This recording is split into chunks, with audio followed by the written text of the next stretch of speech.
Okay. Hello everyone, Kajorikudo here, back with more Path to Nowhere. Wait a minute.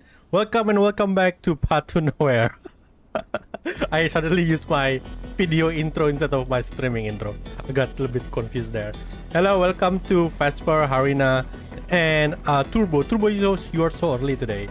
And there is a fight between Vesper and Harina. I don't know who's first. It's up to you to decide. Just mention the time and the place and let me know who's winning. Okay. Where's our... Wait, I'm not running late. I think I always start at the same time. Right. Okay. So we are going to continue the second part of the event. Apparently it is an event. So I already changed my title, so it's not misleading like again. It's not main story. Yeah, it is main story limited. I don't even know what that even mean. It's like Flora Unfold basically. And I think 2 points from previous one, the one that we got cliffhanger from the part where we actually doing the other timeline where Catherine or Augustus first time meet with Brock. I think his name is Brock and Darren, Daryl, Drain. Yeah, I think it's the future commander-in-chief. I think that's my speculations. And meanwhile, from the chief side, chief come into a room and he meets what people speculate is the illusion of Hela. Is he a pure elf or he is elf? What do you want to know? That remains a secret. The only reason I don't think she can cook the EFC is Paradisos. What? I mean, like with all, I mean, like at this point, Paradisos hasn't making a move at all. You know, I think like Paradisos is more focused on the finding the black ring in a sense. So yeah. So I'm just wondering, like, as far as you understand, if you can tell me, because I'm a little bit confused. Right now, who is the conflict is against? Like who versus who? Because it seems like there is like 3 party at the moment. We have like basically the DCT party, which including the MBCC, Paradisos, FSC. Basically, we got the Outland one, which is we in cahoot with Underground, and I feel like there is the third one is the Discord. I don't think Discord is working with Fraser, right? That's what I understand. So there's like a 3 party that currently in a fight in a sense. Although maybe DCT is kind of like working together, not really working together. It's kind of like really complex relationship we currently have. DCT against Outlands. So does it mean Discord is in currently? I don't think Discord is working together with Fraser though. Are they? Discord is friendly but only nominally. Catherine has the potential to cause a lot of trouble for DCT. That's the thing, because like last time Catherine is actually attacking, you know, the trash, the high society trash of DCT, you know.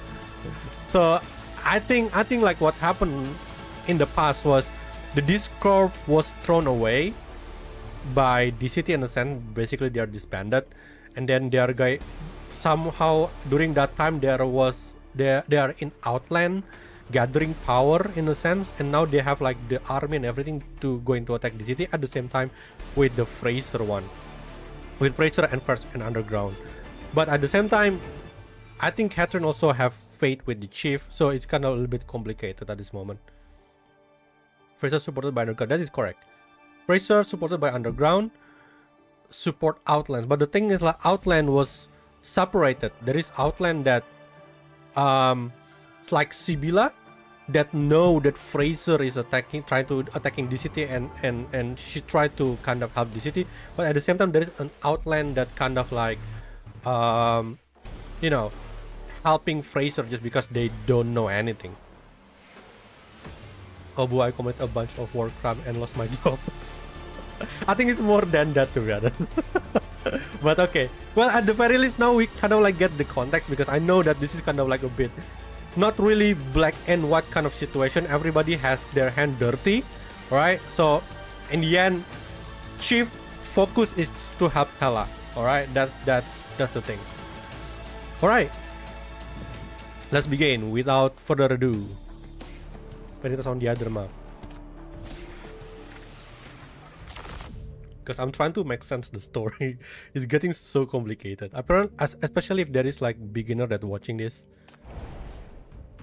Oh, it's rising to level 20. Can I still use two sinner though? May there be no suffering beings wherever I go.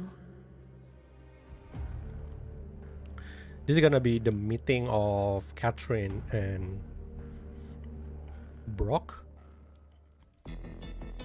The Metropole Coalition is in full retreat, scared shitless by the tide of ashes. Haha, I know they'll crack, but hunting them down can wait. The real prize is the Andohar family supply route.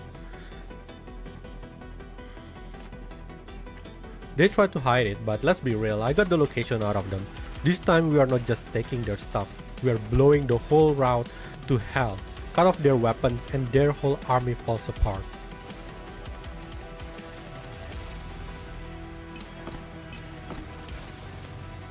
Should be level 20 should be able to 3 people this, I guess. Oh, I'm using a bell tower. Now Catherine is more like I and my soldiers feel so much blood for your freedom and this is your gratitude. I think that is what's going to be revealed. Why this corp is disbanded.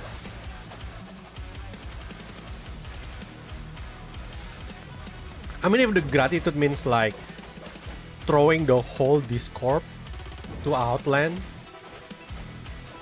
then, you know, it's kind of justified.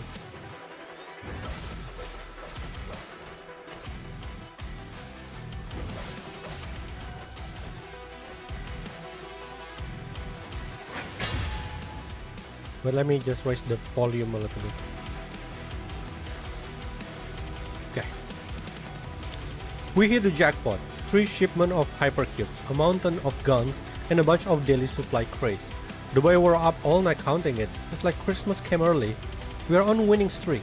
Hail the guerrillas. In my 30 years, this is the first time I've truly believed we could pull this off. The future of the city independence is looking bright, but our strategy stays the same. Stay mobile, stay unpredictable. We will keep taking bites out of them until they feel every bit of pain they've given us. This little win pleases you? So I think this is the point where this city is currently being controlled by the Metropole. I think Nightingale explained it on the previous chapter. And I think Brock, I think his name is Captain Brock, is trying to take back the city. If I just realized that there is like this map might be gonna be useful. Just like the border.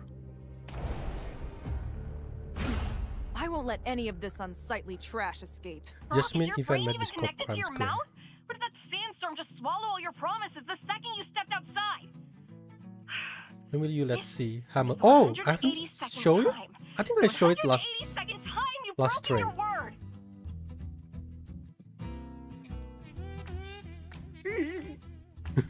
Helena is like the Nightingale of Brock, I think. The modified hypercube barriers are for protection, not for offense. How was that not clear? I said avoid the enemy, not go hunting them down while wearing the barriers in broad daylight. Except it's more fierce. I only snuck those notes to my boss and smuggled the supplies because you swore you'd play it safe. And this is how you repay me? Huh? I'm sorry. I promise I won't get you in trouble, okay? Why is every adjutant is so scary? This isn't about getting me in trouble. EDGE is a scientific organization that belongs to all of humanity. We oppose war. I want peace. Actual peace. Do you even know how to spell that word? Does keeping your promise mean anything to you at all? It's because you always pull this crap that I... Oh. I'm wrong. I'm a jerk. I'm the worst. I'll kneel on nails next time. Oh, crud. Someone's here. Gotta bounce. Talk later. I finally get to call her, and all she does is yell at me. I hope they are going to reveal Helena looks later. Oh, Catherine! A little head popped into view. It was Catherine. She's so cute. You're your wife?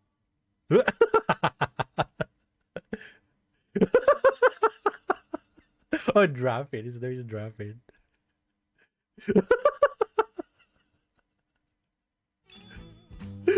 You've dealt some real damage to our commander. The Andahar family would be proud of you. Oh. She dumped you? The way she's speaking just so mature. She's a comrade, period. We watch each other's backs, not go on dinner dates. What kind of mushy stuff were you kids reading anyway? I know, right? You're 11 years old. She's from Nirvana Port then? Why would the gorillas have ties to this city's industrial port? What has she been shipping to you? Where did you hear that? A small combat knife pressed against Catherine's throat, and the joyful atmosphere immediately shattered. That's a bold approach to intelligence gathering. You know spies are executed here. Whoa, suddenly the mood's so serious. For real? Then can you use a gun instead? Bullets are faster. Blocking them would be more exciting. As requested, the city Major Drafin drew his gun and chambered her around. Whoa, hold up. She's just a kid. No need for all that. And you, kiddo, quit snooping around and messing with our ammo. We're on a budget here. You took a wrong turn and ended up in our backyard. It happens. We'll get you sorted and back home, all right? If you're worried about a diplomatic incident, keeping me here seems like the safer choice, doesn't it? Things might get boring if I leave. Why should we keep you here? Because you need to keep secrets. You see, I know a few. The Dis-City army was ordered by the Metropoles to eliminate Captain Brock for his little rebellion. And yet, here you are. Their military rising star, in his camp instead of leading the charge against him. Oh, and it's not just you. Nirvana Port, even Edge. They're all colluding with you. The Metropoles would love an excuse to finally discipline those unruly scientists. So, wouldn't it be simpler if you just kept me here? Unless the just gorillas prefer to silence a little girl. She knew she had the upper hand, a triumphant smile on her lips. She skipped cheerfully around the tent, the tense atmosphere only fueling her glee. Home is so dreadfully boring. My family sells weapons everywhere but never sees a real battlefield. It's all mansions, deals, and counting money. I'm sick of balls and banquets. Even hunting is just putting on airs. Soon enough, they'll just marry me off for some political alliance. So I snuck out. I'm going to have some fun before all that happens. And if I manage to pull off something big, my family will have to start listening to me. I want to see real commanders. The powerful weapons from my books that can turn the tide of battle. And a horse! I want to ride one on the battlefield like a proper general in those portraits. Your city-state is our enemy. Arms dealers have no homeland, and the Andahars have no enemies. If you have the need and the money, my parents would be happy to do business. Complete confidentiality guaranteed. Besides, are you sure you don't want to make use of me? She looked at Drafin, narrowing her eyes. I've seen how you pick your weapons, buddy. You're that type. The kind who doesn't care how it gets done or what it costs, as long as it works. You're hiding from the Dis-City army, making backdoor deals with guerrillas. You must want something pretty badly. Something you'd do anything for. If you're bold enough to kill me, why not be bold enough to use me instead? Most of your soldiers can't do what I can. Even the Metropoles haven't fully figured out my superpowers. With a soft chuckle, the 11-year-old girl leaned forward, a hand clasped to her chest as she marketed herself eagerly as if possessed by a demon. This right here is a top-secret next-gen weapon. One that might flip a war on its head someday. Don't you want it? Don't you need it? Which one? cut all that crap. Before Drevin could answer, someone else beat him to it.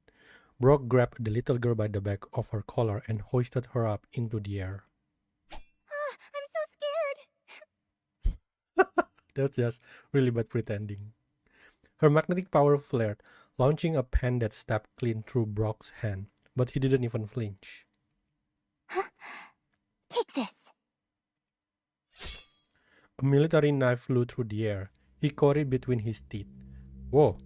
Then grabbed it with his free hand and stabbed it into the ground. Catherine froze, her eyes darting toward a handgun nearby. Save your energy. It's not even loaded. Look, I know your playbook. 3-meter range, can't reshape objects, and the acceleration you generate is mediocre at best. Honestly, it's barely better than that Superboy's tricks on TV. You're not stronger than me, kiddo. Don't underestimate the gorillas. We're the reason your shiny home and all those metropoles are gonna come crashing down. Catherine dangled in his grip, staring intently at Brock. With those, your rusted out guns and broken artillery. Please, you know that's not nearly enough. Fine, if I can't join you, I could be a hostage. Why not just get some weapons from my family? It's just business. Very good business for you. And since they'd still want me back, I'm sure I could get you a discount. You still don't get it. With a sigh, he sat the little girl down on a chair. Look, kiddo. I might not be a dad, but my brother just got married. He and his wife are already picking out names for their 3 future kids. I get it. I know what parents are supposed to be. Their whole job is to ensure their kid a happy life. Tria. The Andahars do want to make me happy. They make a lot of money to ensure it. And they are very serious about arranging my marriage. I don't give a damn about their money or their deals. That's not happiness. They failed at what parents should do. Completely. You've never seen a real battlefield. You've never watched how fast a life can just vanish. Out there, it doesn't matter that you're just a kid. The violence, it consumes everyone. Even the ones with a good heart. Deep in thought, she listened attentively and then tilted her head to one side. Then take me to see it? Whoa. No, I won't let you witness that. No child should.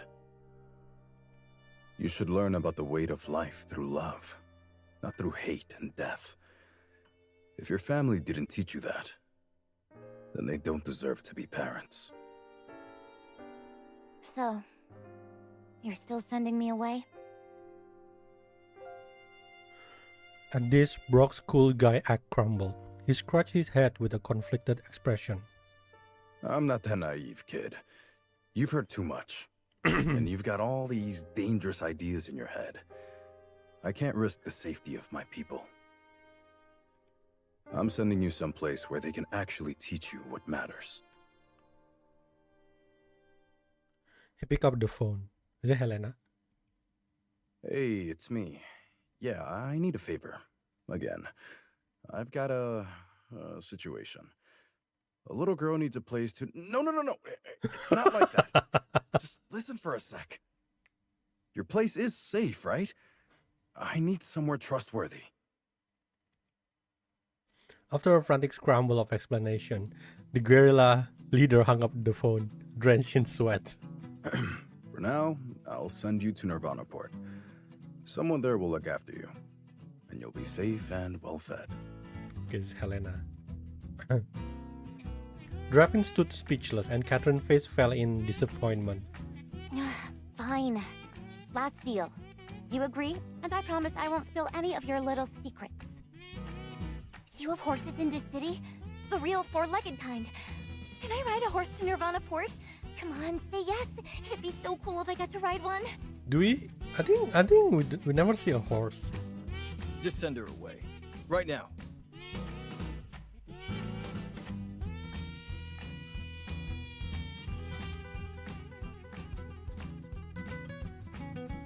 After all the commotion, they finally pick a day without sandstorm and send Catherine off on a small vehicle bound for Nirvana Port.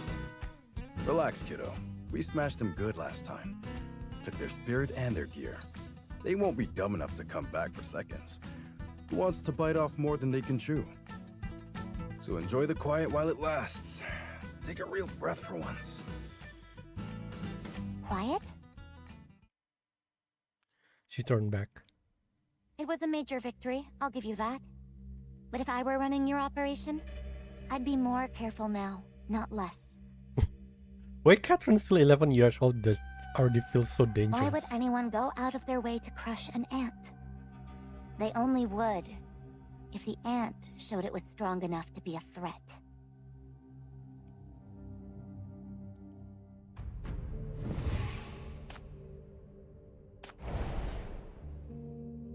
Journey.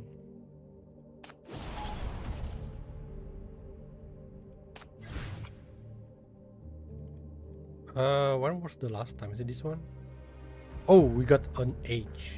Brock Francis. Beggar, former the city army captain, current status guerrilla leader.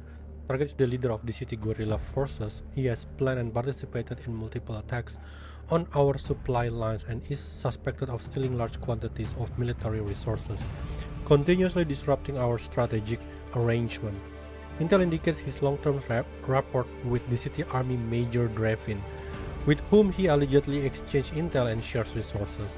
We hereby issue this bounty. Anyone who can provide information on the whereabouts of this individual or Drevin, or assist in their capture, will be granted Metropole citizenship and material rewards. If they resist arrest, lethal force is authorized. Oh, this one is a new one. Did you hear? Victor got reassigned to be a messenger in the rear because he was too scared to be on the front lines. Huh, that guy always looks so serious and tough, but turns out he's just a coward. No wonder he's always barking orders and going on about protocol and discipline. He's all to hide his weakness. I just remembered, last time I went to Nirvana Port for my injury, there was a guy who would lost half his body in an explosion. Victor was right there, and I saw him puke his guts out with my own eyes. Must have been scared out of his mind. Shh, don't let Brock hear you. He really trusts Victor. Oh crap, let's go somewhere else to talk. Who is Victor? This morning I just acquired karting. Hey, congratulations! How many Catherine do you get? Just make sure. Okay, so only 10. Be nice. Give me your hand. Don't let those incompetent appraisers make your hand dirty.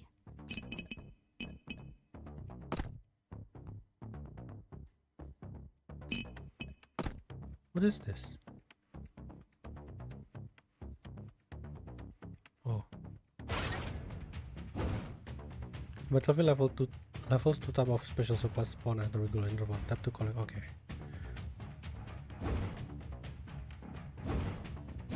Wow, I'm losing on this one. Can you just look it?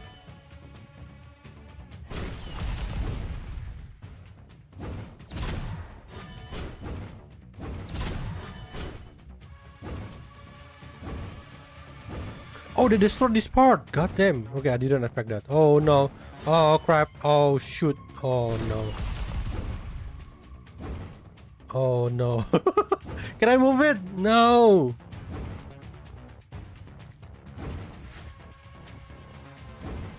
Think I'm winning? Okay, thank God. I don't even know what I'm doing in this game. Damn, 0 is good. 0? Oh yeah, 0 is really good. The 3 core damage, the schedule is amazing. The only one at the moment.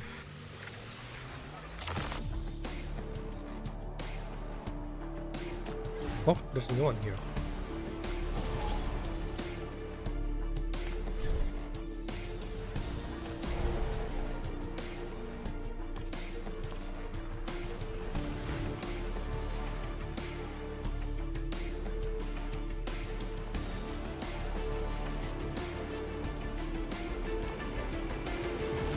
Oh, this thing.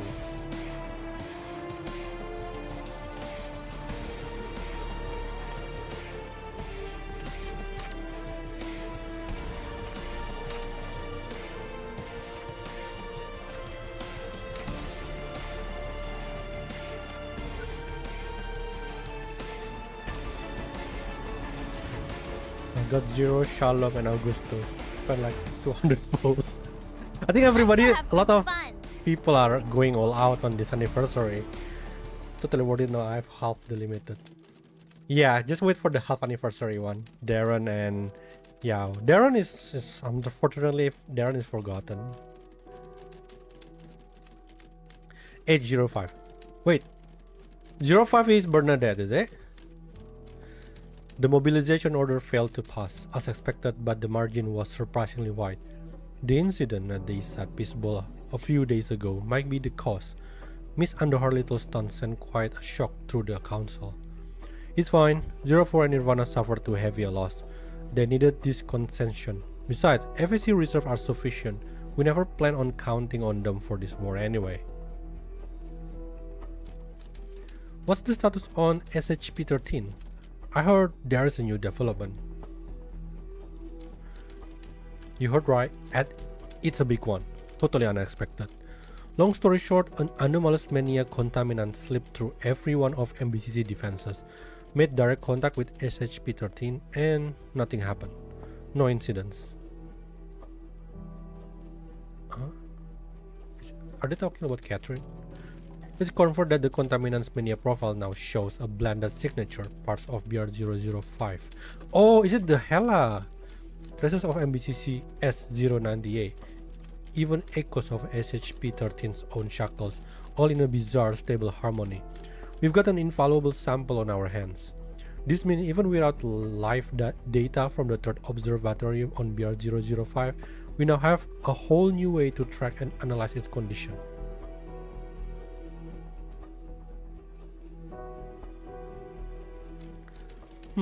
Quite fascinating indeed.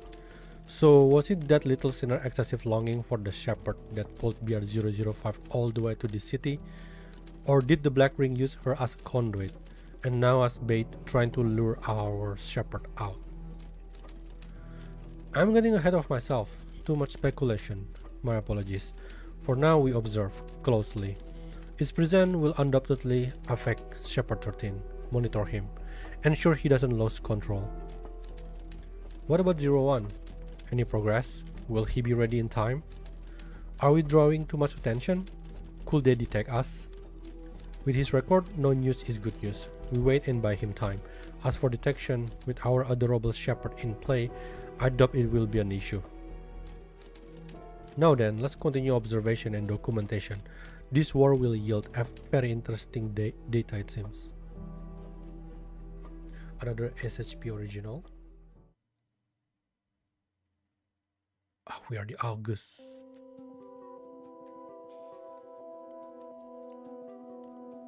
Hey, Max King. Using city-state security as a pretext, the newly appointed speaker, Max King, had arranged this meeting to grant himself a formal meeting with the MBCC chief. I just realized that my mod is not moving. Get comfort. Is it the camera? Oh, the camera is kind of pulled down. Okay, now it's moving. Public speculation is that his failed mobilization order has dealt a severe blow to his authority, pushing him to recruit allies, but now he's clearly unhappy. Just not for the reason everyone thinks. Okay, I did not accept Edge to call us adorable. At the end of the day, we are kind of like, a pawn in a sense. You're just going to keep talking to me like this? We're not even talking. What's wrong with it? Absolutely cheerful, you greet him with a smile and a gesture toward the seat. Speaker King, it's good to see you. It's been a while. How are things at the council? I heard about the struggle to get that security funding through. The mobilization order failing, that's a tough break. With all that pressure and everyone watching, just let me know if there's anything I can do to help. And don't worry, we are completely alone here. No prying eyes or ears. You can speak freely. Free? It was anything but free. I've had to invent excuses and dodge half the city just to be here. Do you know how worried I've been since the Great Expo? So can you please, for once, be serious? I love his theme. Together, together. Something like that.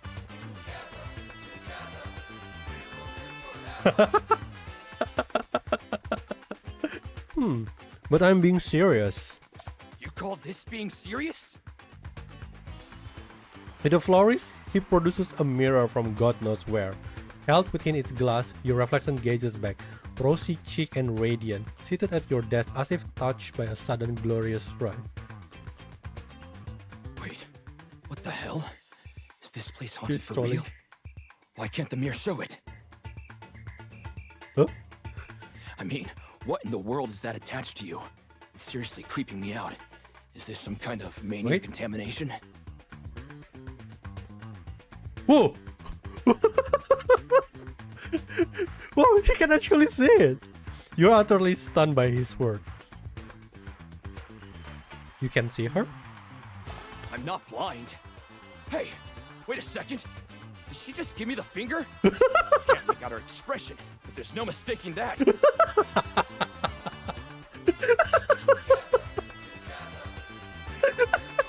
That is so hella. She's giving me the finger.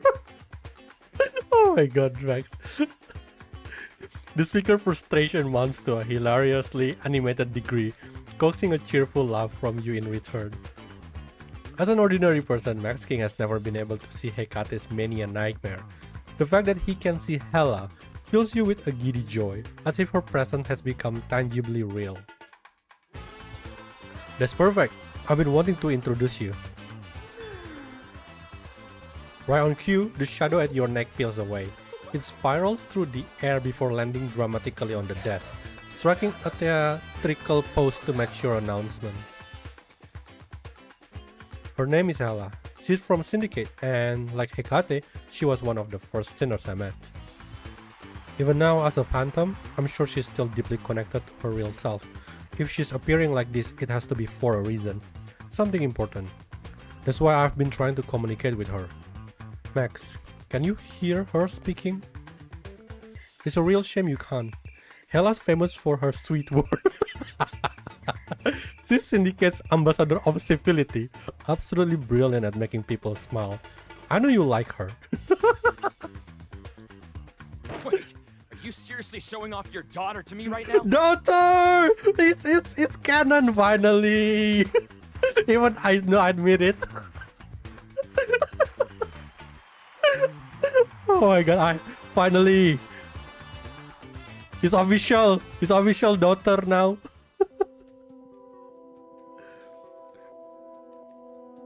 A few minutes later, Max King rubs his reddened hand from pounding the table. He slumps onto a nearby sofa in resignation, sprawling out ungracefully as he scratches his head. Good grief, he actually came to discuss serious matters with him. After all that commotion, any semblance of a serious atmosphere has completely evaporated. Okay, seriously. What is your deal with Catherine Augustus? The drama she caused at that anti-war ball? She grabbed every single headline. Now I've got everyone asking me whether the Andohars are planning a coup, or if Discord is making a move, and... She was there as your +1, wasn't she? The whole city's buzzing with rumors. In a way, it's a collaboration. She needs a back channel into city security and I need her troops. After Adelaide stripped me of my power, seeking support elsewhere was my only real option. Honestly, I don't believe she's truly against the mobilization order. My guess is she sabotaged it last time because she had too many restrictions placed on her. Wasn't happy about being held on a tight leash. Finally feeling clear-headed, Max King can't help but be amazed by the magic of a good mood. Is working with Discord really the right move? Look, I haven't seen war firsthand, but I know this much. You won't be fighting mania monsters or some underground lunatics there. Those Outlanders. Just a month ago at the Great Expo, you were running yourself ragged trying to protect them. You think I'm not ready for a war? Worried that I can't handle it? I'm worried about you. He turns the mirror toward you once more. In the mirror, you see only yourself sitting at the desk, revealing the truth that Hela isn't actually by your side. I'm afraid that weight will crush you. It's because you have a good heart, and people with good hearts pay a double toll in a place like that.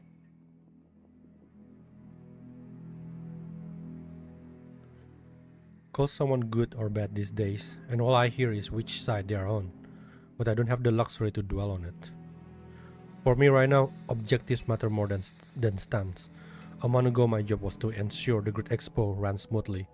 Today is bringing Hela home, and I will do that no matter what it takes. I'll do anything to get it done. If I do nothing, if there is nothing I can do, that's the real pain. I'm not lost, Max. You don't need to worry. He opened his mouth to speak, but the words are stolen by the sudden vibration of his phone. A message from his secretary, time to return. The unspoken warning is clear. He can't linger too long. Someone is watching. All right, duty calls.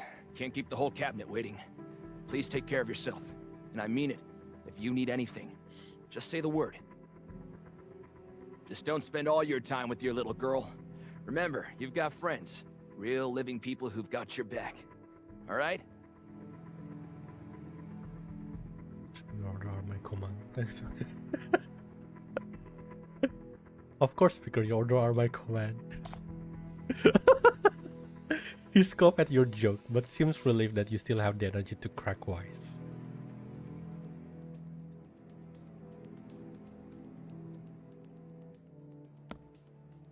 Oh, finally we can see Hecate! Exiting the chief office, Max King is immediately met by two young girls flanking the doorway. Hecate and Elvira looking like stern sentinels. He offers a terse nod and steps aside, a silent invitation. Hecate sees it, slipping past him into the office to find her chief.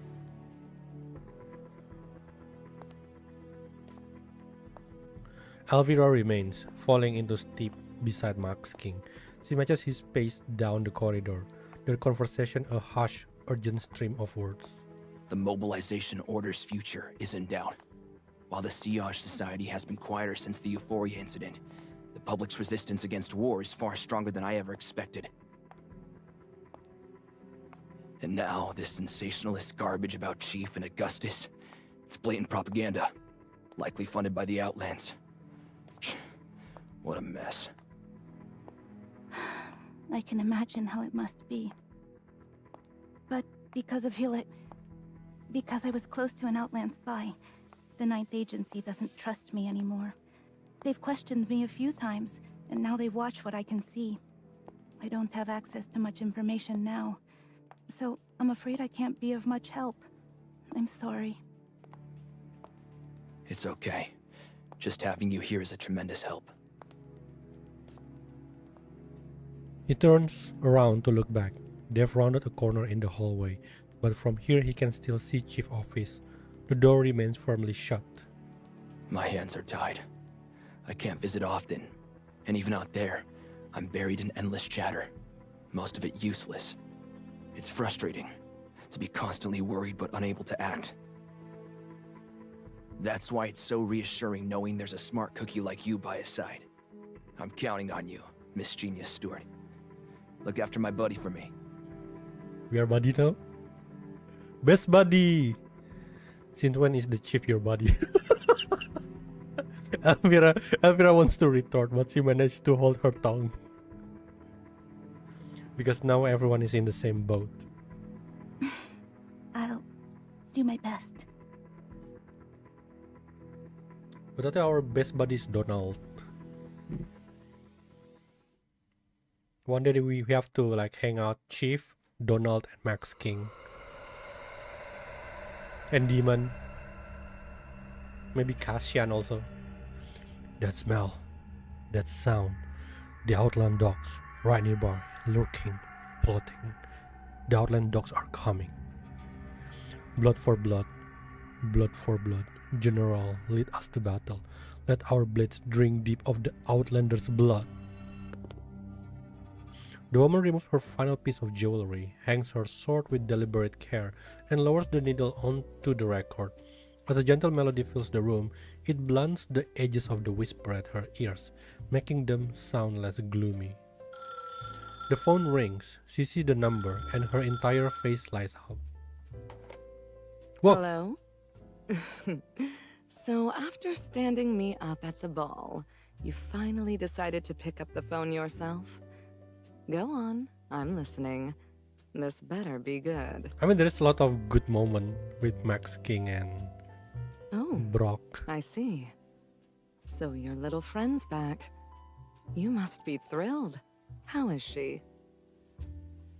Not the real one? There's a copy now?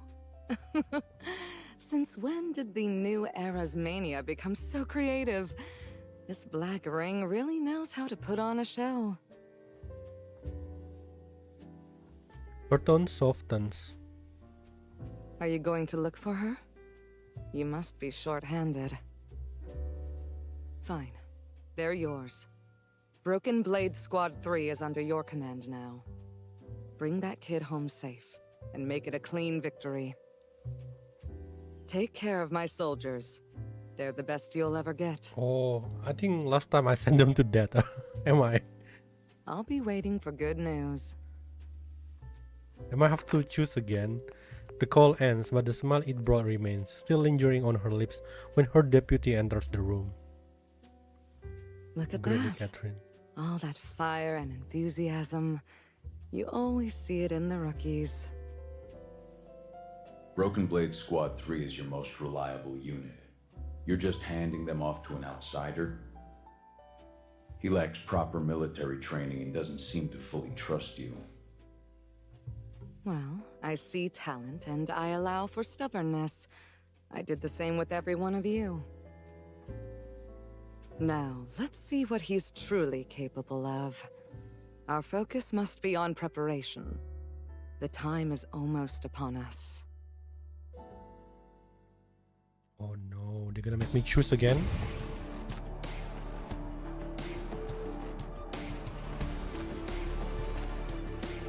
Okay, suspicious source of communication detected. As outside the main combat zone, its frequency cannot be decrypted, possibly suggesting a dark web communication method. According to Mania monitoring data, suspect Aurum Secretum Mania fluctuation have been detected, potentially indicating presence of component for Aurum Secretum network. End of intel recap, November Squad 1 has departed together right now. Oh?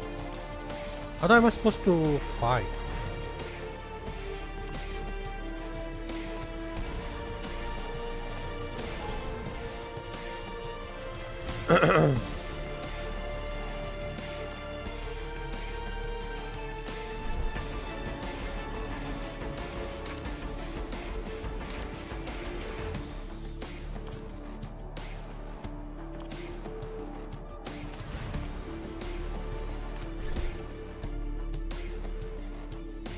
Oh, this is just like bonus. I just understand that. Operation on. Everybody stay. No, it wasn't a choice apparently.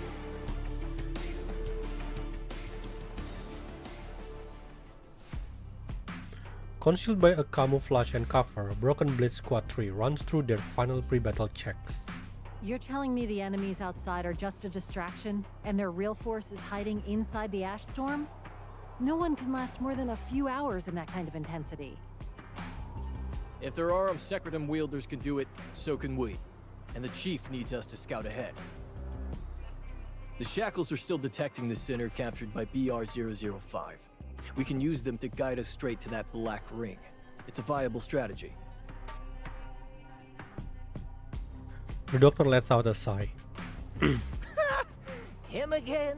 That bookish guy collapses 3 times a day like clockwork. And he's supposed to command under fire? You really think that's gonna work? Strengthening the shackle connection now will only speed up his contamination. Typical of our acting commander, always pushing it. Let's just hope he doesn't burn out before the battle's over. Our only focus is the mission. After sending the final message to Nirvana Port, the man takes out a flare gun. Our mission objectives are clear. Penetrate deep into the Tide of Ashes and locate the enemy's main force. Minos will maintain comms and provide guidance. If possible, destroy any Aurum Secretum device we encounter. This will weaken their control over the Apostles of Ashes. These are the commander's orders, and Augustus's orders. Wow, we are the commanders now. After confirming the direction Chief indicated, he fires the signal flare as promised, marking the beginning of the operation. Broken Blade Squad 3, move out. Complete the mission. Eliminate all resistance until victory. Oh, there's one behind. Freaking hell. I want to try something actually. I wonder if it's work.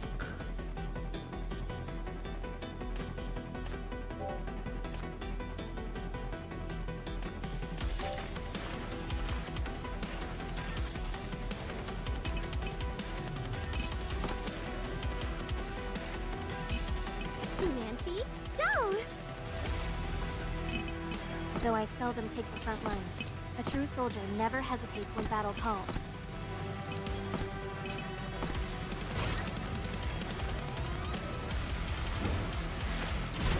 Crush them all!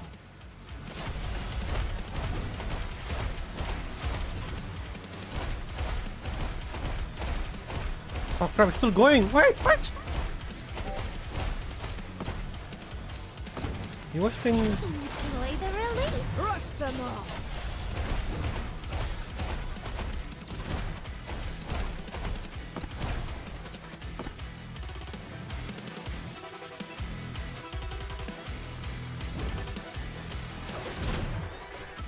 Crush them all!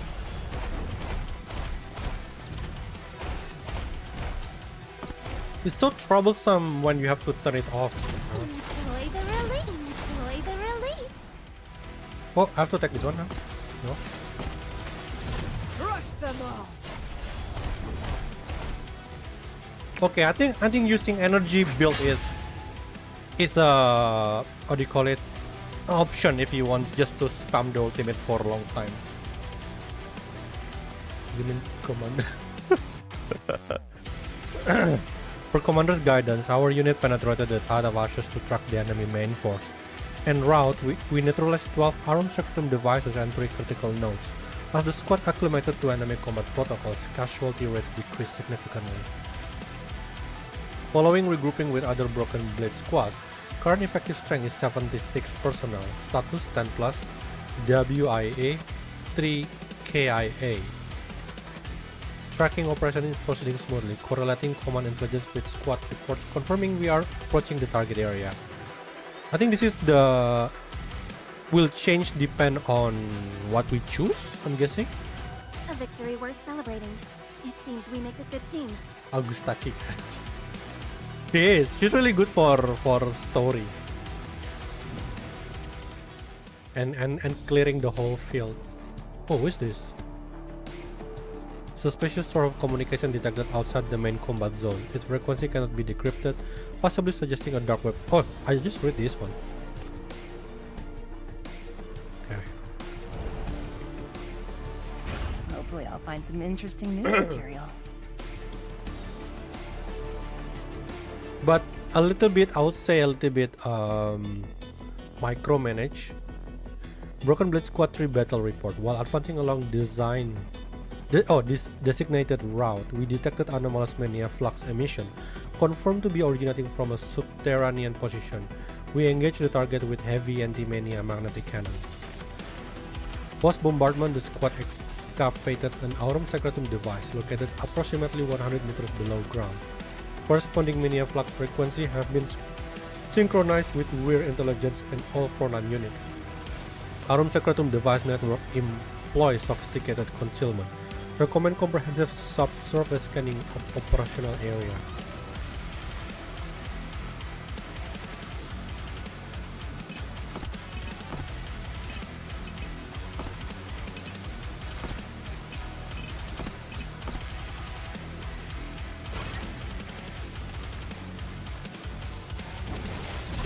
Crush them all!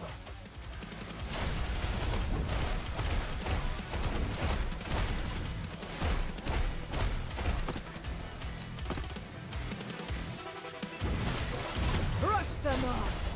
Enjoy the release!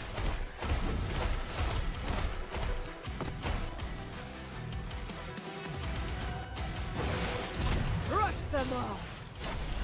God damn it!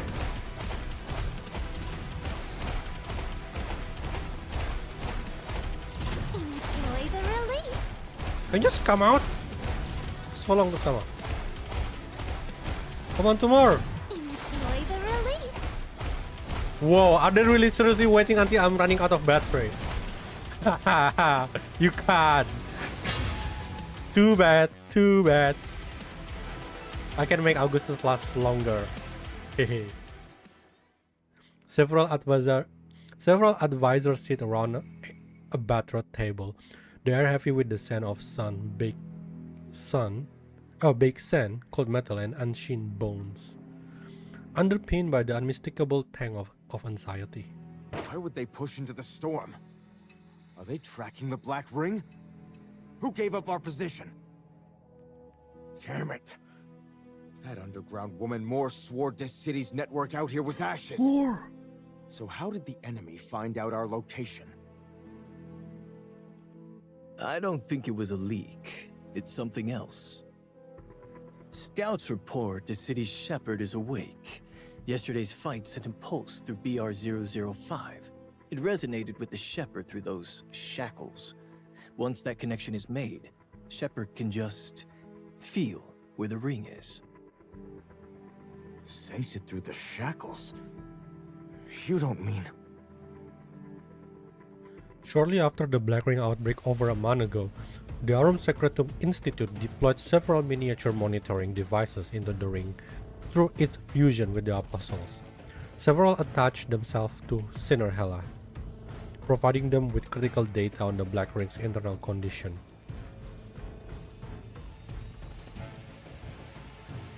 Now those same devices are transmitting erratic, heavily corrupted readings.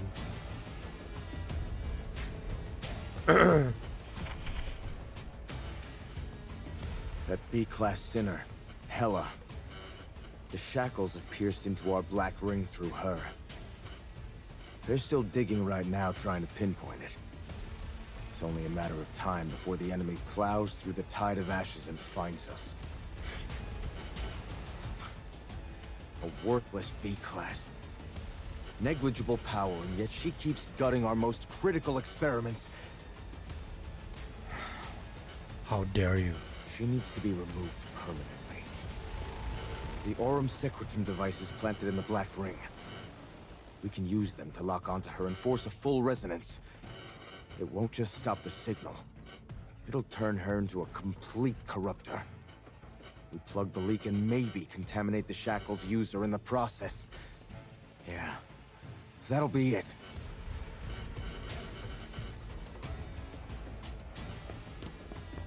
He finishes his calculations in a flash and rushes to the Aurum Secretum device, feeding the data into its core.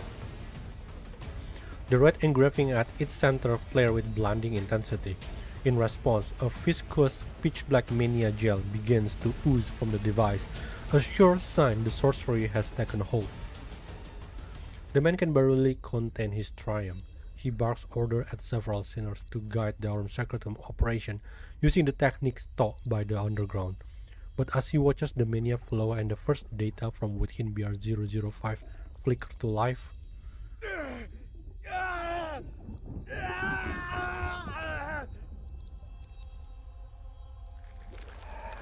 as if obeying another command, the gel halts. It then recoils violently, expanding backward and lashing out with whip-like tentacles that ensnare the divisor in a crushing embrace. The man is engulfed in an instant, his skin blister and slow away, his body contorting and withering as a horrific stench. The very smell of death fills the air. No, please! Help! Serve you right! What the hell is going on? Why is the Black Ring attacking us? Could that Dis City sinner have taken control of the Black Ring? Synex! Off to the side, Synex munches on oleaster berries as he enjoys the show. These self-important Fraser intellectuals are a riot. One moment they are condemning little Hela with mounting arrogance, the next they are trembling in fear. Skimming her way into this assignment has been well worth the trouble. Fools. The arrogance to think they could ever wield the Black Ring. These are the ones who chose death over bending a knee to you. Their final act paid for in blood. You can dump all the Aurum Secretum you want into this. Some things are just beyond your grasp. So Sinex basically watching. She left her gaze to the point of like swirling within the Black Ring. Her close resonance with Mania allows her a faint glimpse of the chaos within. The churning contamination outlines Hela's frail figure at its core. The girl is neither powerful enough to master the Black Ring, nor has she been consumed by it. She exists in a precarious stasis. Within the frenzy, there's something else lurking. Chaotic whales. They coil gently around the girl, a paradoxical force, both protecting and corrupting her, holding her in a delicate balance. What's protecting her are other people, those departed souls. You see, but you don't understand. This Black Ring will never allow anyone to lay a finger on her. Oh. She's smugly chewing another berry when someone brushes past behind her, their robe whispering against her tail. Sinex jolted with a shiver. A relatively young officer enters the barracks. He isn't from the Campbell family, but she recalls seeing him alongside someone. If the Black Ring wants her, so be it. Adelaide always said to respect wills beyond our understanding. Who are you? Young, yet surprisingly resolute. Then he clicks. Adelaide's lucky. But against our true enemy, the Black Ring, and we are not opposed. Sinex, get the advisors back to camp.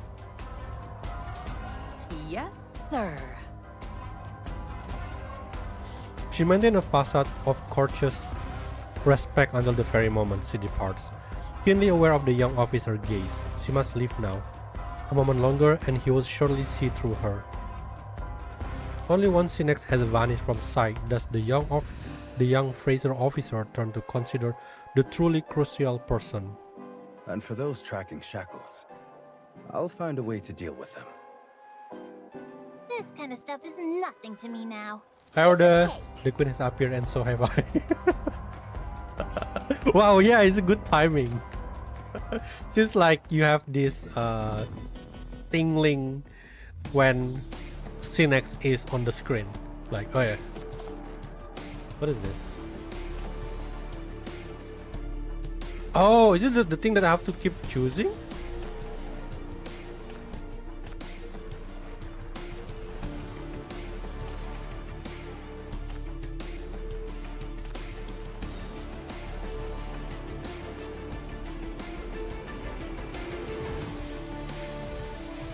Emergency retreat.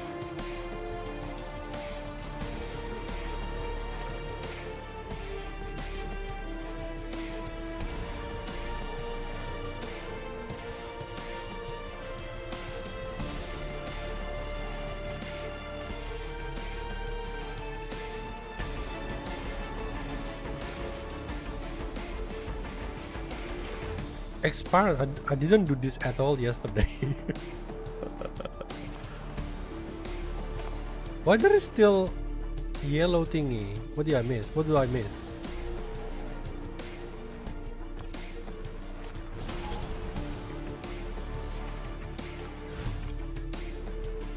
I'm like Mary Poppins, but instead of when I was scared by Sim. Are you truly same? Did you Shackle 5 Sinex? Scarface reporting. Chief of Minos, hear my familiar voice? These enemies don't look quite human, you know? Care to come take a peek yourself? Cut the chatter. Artillery unit prepare to fire anti-mania magnetic cannons. Whatever those things are, hit them with everything we've got first. Ask question later. Are we really pulling out? It's rare to see such interesting enemies. Can we get better acquainted with them? That is enough. That's enough. We fight for victory, not for personal satisfaction. Once target elimination is confirmed, we leave and proceed to the location designated by the commander.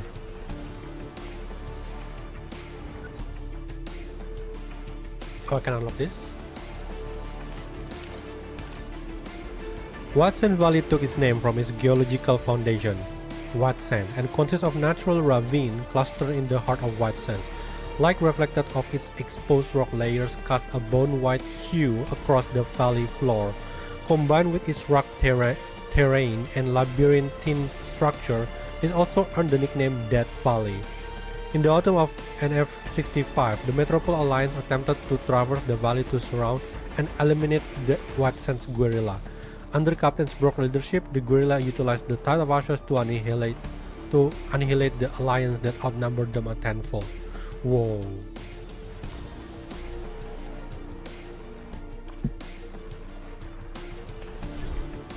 Brock is strong.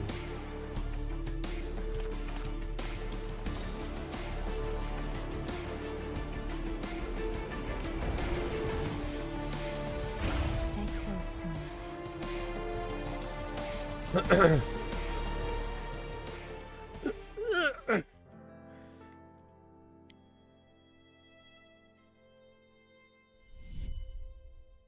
A familiar warmth brushes against you, pulling you back from the haziness. You open your eyes to see Hecate dabbing sweat from your brow, her face edged with concern. Chief, are you alright? Daughter. Using the shackles to sense the black ring has left you deeply fatigued. You must have dozed off while reviewing battle reports. Yet the success is its own reward. Your plan to track the black ring is progressing perfectly. A satisfied smile touches your lips in answer to her worry. We won, Hecate. My plan works. Augustus' troop will find the black ring, and Hela will come back. Don't worry. Look. As you look up, you see the shadow of Hela floating above you, her posture one of clear contentment. Hela being so attached, it feels kinda weird.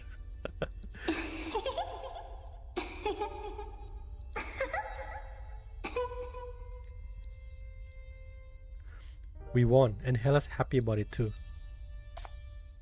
Can you hear her talking? Hecate shakes her head. It's okay. I can't fully understand her either, but I found a way to communicate with her. Look. You shuffle through the documents cluttering your desk. Scattered among the battle reports are the letters and trinkets Hela has sent from her travels. The shadow swoops in the instant she spots them, flailing her arms with excitement. When you point to a photograph or a particular letter, she bounces in a joyful dance. Her gesture becomes increasingly animated, as if showing frustration that these static, small tokens could never capture the full breadth of her adventures. This is a cowboy town? Closest one to us, right in White Sands. It was her first stop. Seems like a fun place, full of scammers. Hela says she's really mad at them, but looks like she had a lot of fun. This is a big canyon where their car gave out, right? I heard she got jumped by bandits and ended up robbing them. Look how far they've traveled, all the way into the Outlanders' territory, and she even made friends with the Outlanders. A lot of them. Listen to us, talking about mobilization and war, and Hela's out there actually helping people. Getting along with the Outlanders better than any diplomat we've got. She never should have gone through all this. We are bringing her home. We have to. Yeah. Hela will be alright. The real her is waiting for you. And she would want you to stay safe. You need to get some rest. We will win. The phantom of Hela floats down, a gentle whips upon the air. Though her features remain a blurred portrait, an unusual tenderness radiates from her as she bends together, you both into a quiet hold. Chief, we've got news.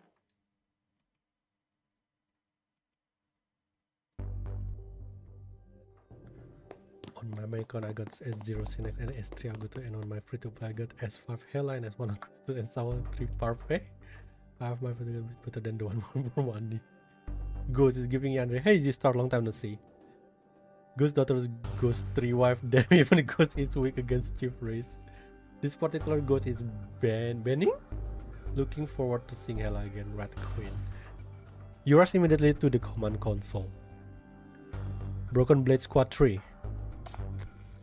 This is Minos. Do you copy? What's your status? Have you reached the location? Broken Blade Squad 3, copy. We've reached the designated location. The Tide of Ashes and Black Ring readings are both extremely intense. You anxiously grip the communication device. Can you send a live feed? Interference is severe. Visibility 0. Can only transmit sensor readings, but transmission is difficult. Ground shaking. Something underground. Could be Aurum Secretum device. Wait, this could be an ambush. Give us some time to investigate. Stay put. We'll miss opportunity. We must proceed.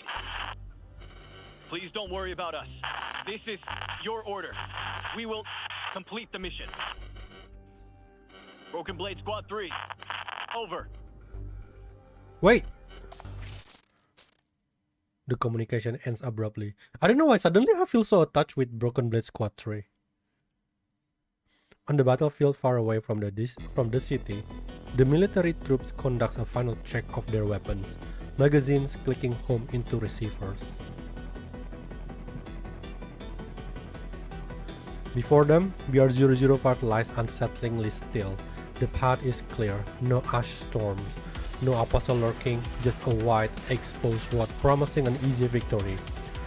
Yet a cold dread settles in the veteran's bone. They sense it. Whoa! At the end of the open road, a solitary guardian lies in it. Its master seems confident this true monster is all it will take to crush the warrior foolish enough to take the bait. Is it the one that Adelaide summoned last time? Ow! I'm actually fighting that, goddamn. What level is this?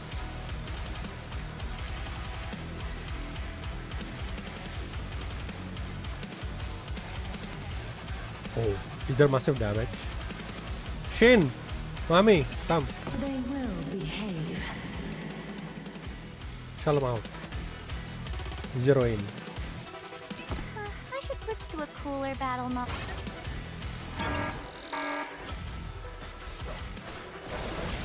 Rush them off. Okay, never mind. I'm overly cautious. What a pitiful sight.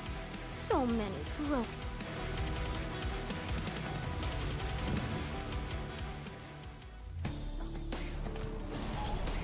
Dun, dun, dun, dun, dun. Dun, dun, dun, dun, dun. Token pick? Are they giving how many of them?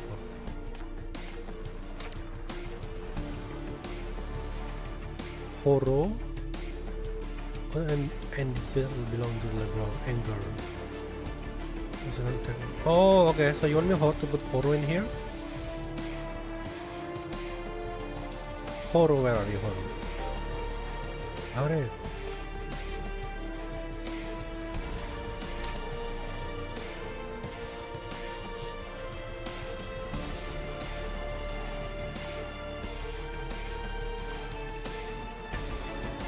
Unit Horo, yeah, I did. I just changed it.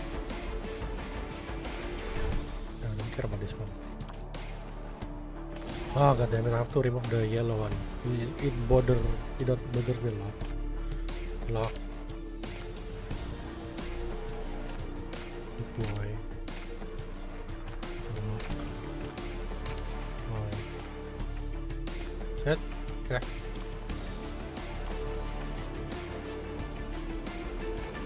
We are going back to the past. Do I need to do anything? Nothing? Yeah. Don't worry. I've got the route all mapped out. Just stick close to me. February 20 NF66. Our secret outpost near Wildsand went silent for 10 days. When we got there, it was a graveyard. Only one survivor. 300 people dead. Not in a fight. Their skin was rotting, their lungs burned out. Many had clawed at the ground until their nails broke. Ah, fuck. Those sick monsters, bastard. What the hell did they use? Catherine warning is stuck in my head. What unconventional termination methods are they planning? Missiles? Thermal weapons? Or those nukes they've kept hidden away? Oh, Chief is...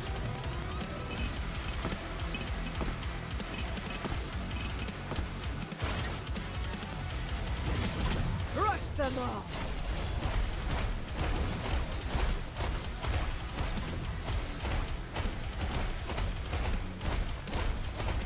They spawned so long, goddamn. Crush them all! Enjoy the release. Crush them all!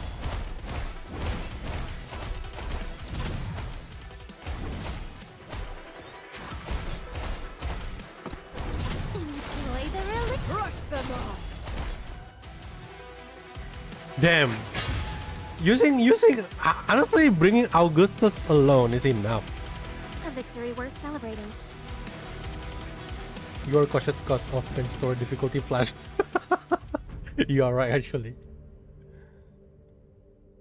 Can I do it this or should I do this one first? Oh, suddenly it's jumped to level 40. Which one first? Sometimes I'm really confused. Let's do this first. Stay behind me. Oh, this one just a fight.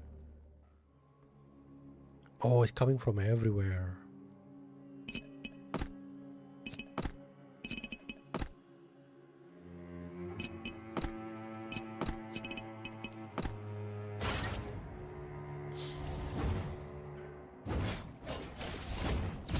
Crush them all!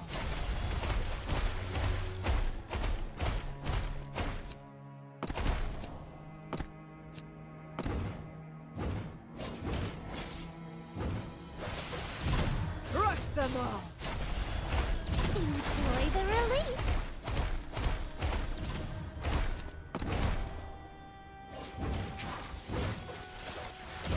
Crush them all!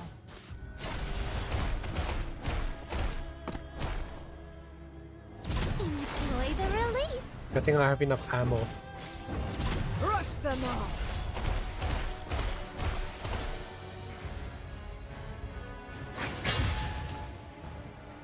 On the evening of June 13, NF66, I didn't see the nuke go off.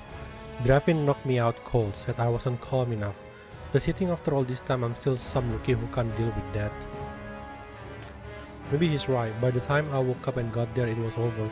Nothing but vaporized metal and bodies, the remains of Nirvana port, and Helena's last message. Oh no, Helena's dead? Wait, did I choose the wrong one? Is this thing on? Okay, I'll try anyway. Brock, it's me. We ran out of time. And vehicles. We cleared out the underground lab in Nirvana Port. And many people made it there. Hopefully, he'll protect them from the heat. Those guns you captured. They're important, right? I'm going to try and hide them before it's too late. Just in case I don't make it back. There's something I need to say. I hate war, and I've sworn never to take part in it. I'm a scientist. I wanted to help people through my research, not make weapons to kill, not see my work turned into blood. Every night I see it. I can't escape it. That's why I left you. I thought I could stay away from all this.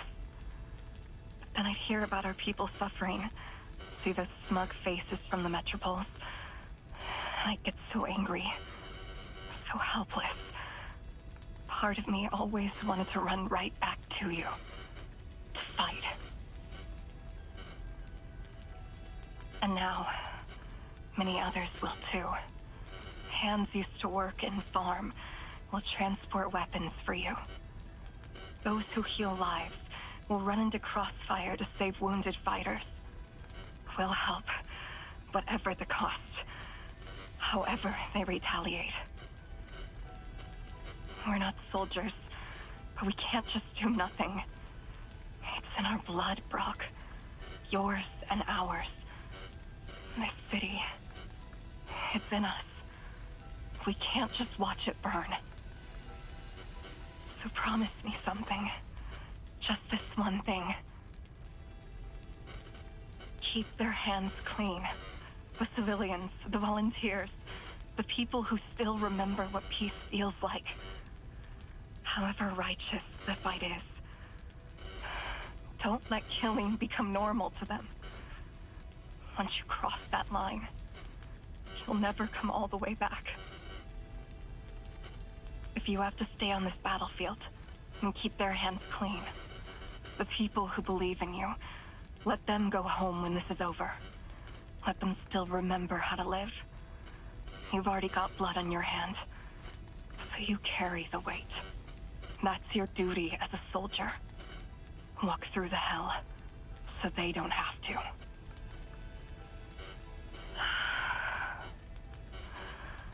As for me, I'll be waiting for you on the other side.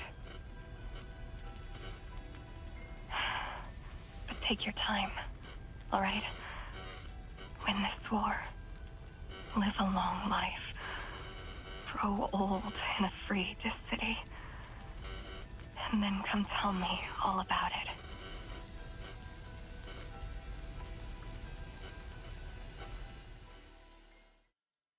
The tape ended with a soft click. The clouds had parted, spilling moonlight across a sea of white sands. He lifted his head, dazed, and his eyes found the familiar silhouettes of Nirvana Port in the distance. A view he had gazed upon countless times from this very spot.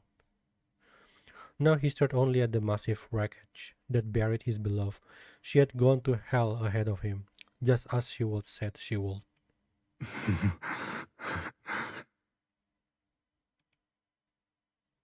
Nothing can stop us now. What happened to Catherine?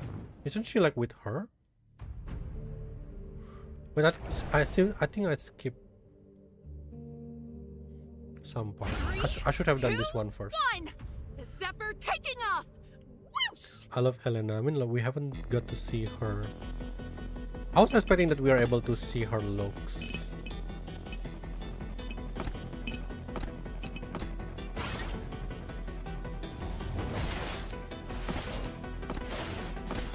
Crush them all!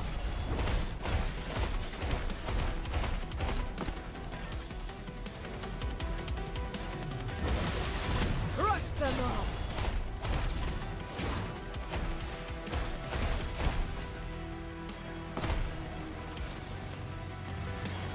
Enjoy the release. Crush them all!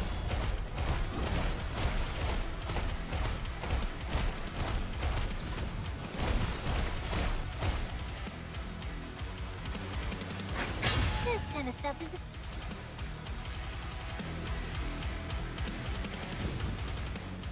Oh, that's just a stage. Okay.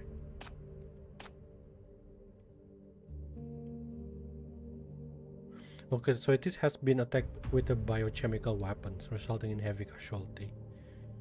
Laboratories analyzing the reported biochemical weapon type to determine self-destruction protocol. When real-time communication with you is not possible, we will use this module to request the commander's decision.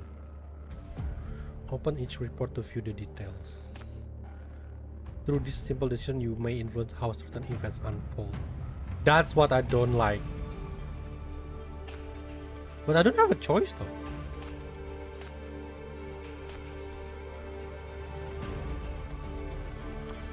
Like, there is so many possibilities then.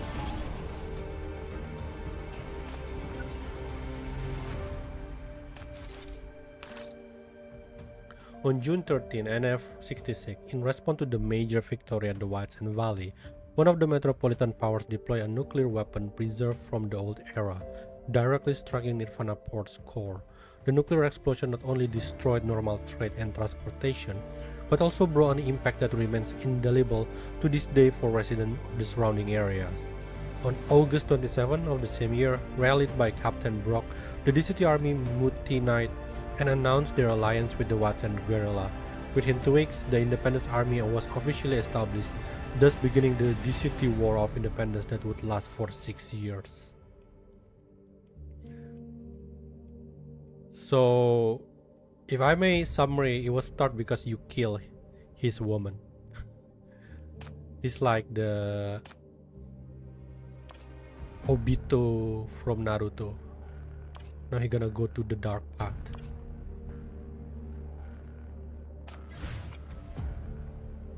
Hey? Oh no, Brock is dead? The nuclear possessed Nirvana Bird claimed countless life, yet he also propelled the guerrilla resistance into a new phase. Signal source deployed. Engaging combat. We were so close. If you hadn't knocked me out, I would have made it. At least we would have been together. I couldn't let you throw your life away. The military's in chaos. This is our opening. We move 2 days from now, gathering allies inside the city. But to unite them, we need a symbol. The guerrilla banner and your name. When we win, the city goes independent. The metropoles won't take it lying down. First, they'll cut supplies. Then they'll invade. It'll probably be more nuclear strikes coming. Then the real fight begins. Fear everywhere. The city's gonna need hope, and you're the one who gives it to them. Isn't that what you do best? So live. Do what only you can do.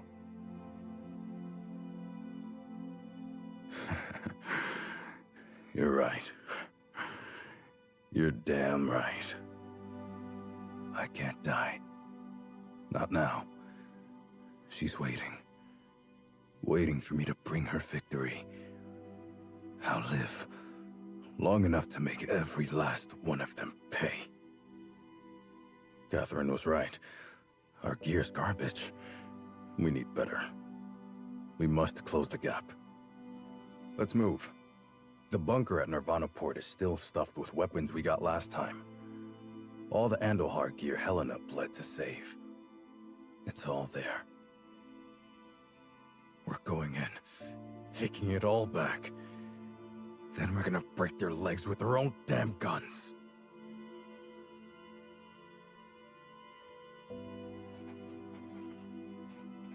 So far, I haven't seen like the brutality of the guerrilla discord yet, as it was being described on previous chapter.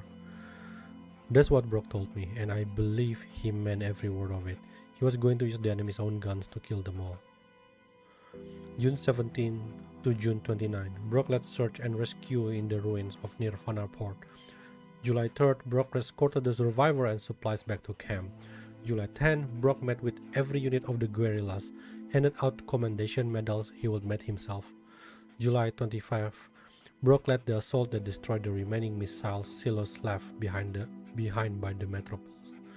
August 27, Brock united the DCT army and staged the mutiny. He still died after giving his speech after seeing the Independence Army formally established.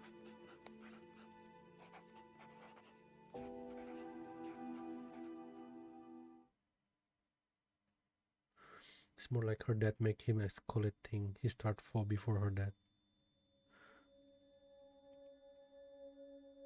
I never thought I'd come back like this.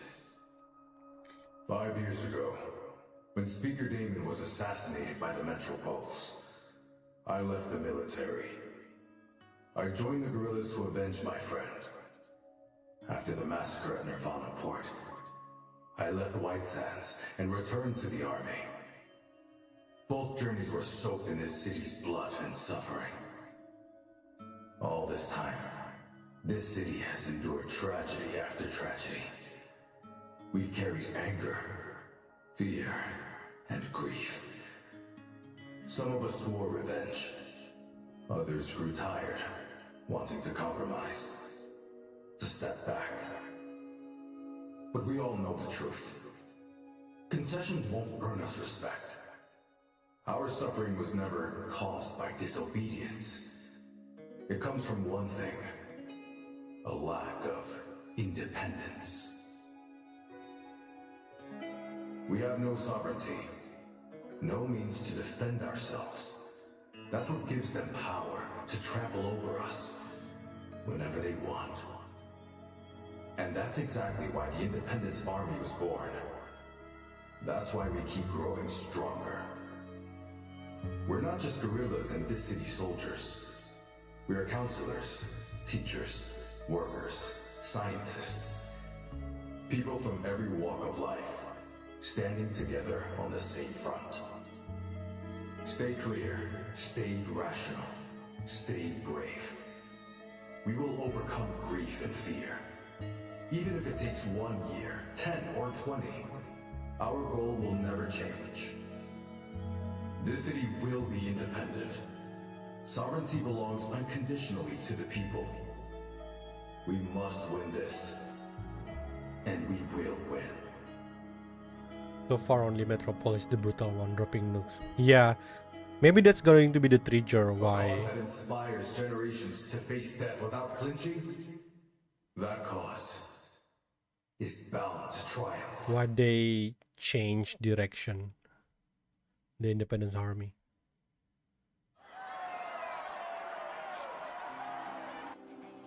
In all his years of giving speeches, that last one was his best. But he had a terrible first draft. He threw it away. I fished it out of the trash. From now on, more people will step onto this battlefield. They will witness death. They will experience loss. They will kill. To achieve victory, their souls will never be clean again. That is the true sacrifice, and we must honor it. If we cannot avoid this bloody path, then we cannot only bring back hatred and death. We must fight to eliminate injustice, to forge something new for survival, justice, peace, love. We must trade those battles and sacrifices for a better future. This is the promise we have to make them believe, and then we have to fulfill it.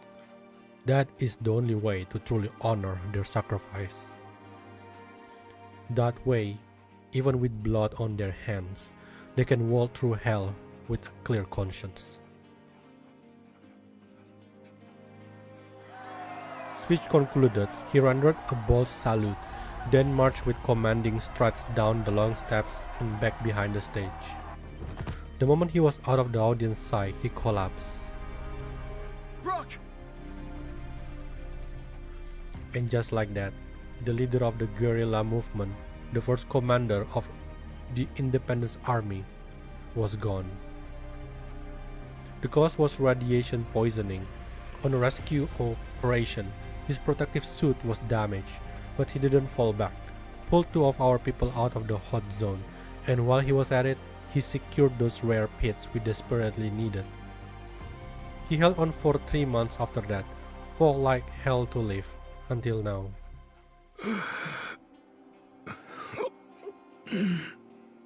Well, I did my best, buddy.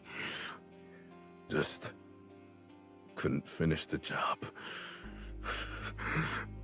Don't go holding that against me.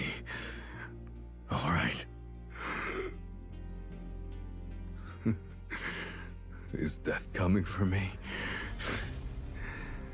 I can see my wife. Wait, Helena is wife? Wait, don't you dare. Catherine! We need a medic over here now! You are not dying here. I'll do whatever it takes to stay with us. Do you hear me? In that case, you're gonna have to finish the job for me. This city, it's in your hands now. Brock. The city gave Brock a simple funeral, a soldier's funeral. His final words lit a fire, just like he wanted, a new conviction in everyone who stands against the metropoles. On the ground, our fighters have a purpose. They are no longer lost. But he still left me with the same question. If conviction doesn't win the war, what's the value of the battle? What's the point of the sacrifice? He gave them a flame, but he couldn't change the reality of this war. Even that Andohar brat knows it. Right before the explosion, Brock sent every last transport vehicle he had. Helena shoved me onto one and told me to get out of Nirvana Port. She stayed. Said those captured weapons meant a lot to Brock. Said she had to go and salvage them. As if any of that junk could last a second against a nuke. And yet she didn't run away from the guerrillas. I saw her at the funeral, dressed in black, standing with the rest of us. That nuke was bought from the Andahar family. I know it better than anyone. So trust me, it wasn't the only one. A strike like that will happen again. Oh, is this the start of the radicalization? As the new commander of the Dis City Independence Army, can you accept that? I can't.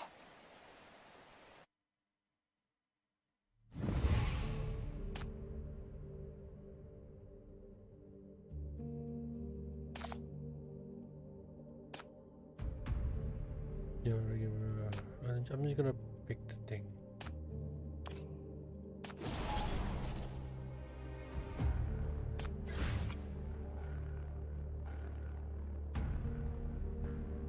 Oh, there's a lot. Hemorrhagic shock, multiple penetrating wounds, collapsed chest cavity, comminuted fracture of left femur, recurring episode of delirium. Should theoretically be deceased but has survived for unknown reason. Note, upon admission, the patient experienced recurring low-grade fever due to wound infection. During this period, the patient showed symptoms of delirium and attempted to command a squad before claiming all squad members were killed in action.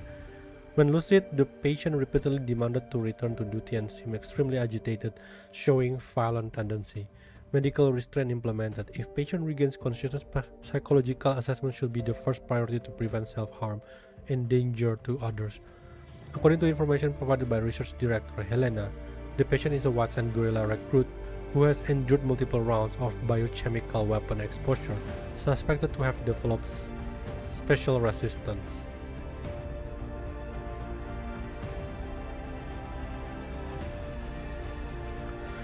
June 17 to June 29. Brock led a rescue mission for an injured person in the ruins of Nirvana Port. July 3rd, Brock escorted the survivor and supplies back to camp. July 10, Brock met with every guerrilla and handed out commendation medal he would made himself. July 25, Brock led the assault that destroyed the remaining missiles. Didn't we read this part already? Captain Brock died following his independence speech.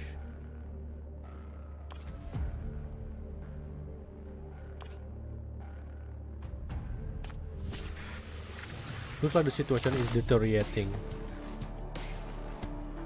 I mean, so it will start from the metro. Oh.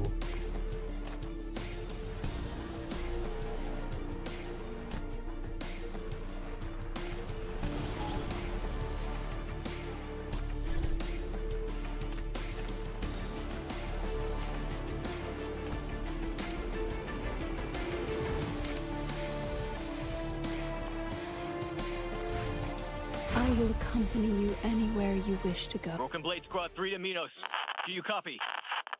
Broken Blade Squad 3 to Minos. Do you copy? Copy. This is Minos. Are you all okay? Operation was a success. There's no need for concern. The Orem Secretum core has been destroyed. We beat the dragon. We also have a lead on the other objective. Attempting to transmit visual feed now. Damn, they really are the best. Of Catherine's squad. Ooh. A mania scan riddled with static and digital corruption unfolds across the main screen, causing everyone to draw a sharp breath.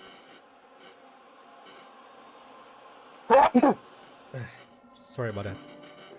Through the shaking footage, beyond the interference and the raging sandstorm, past the grotesque form of the apostle and corrupted beast, every gaze locks onto a single twisted, chaotic silhouette at the storm's heart.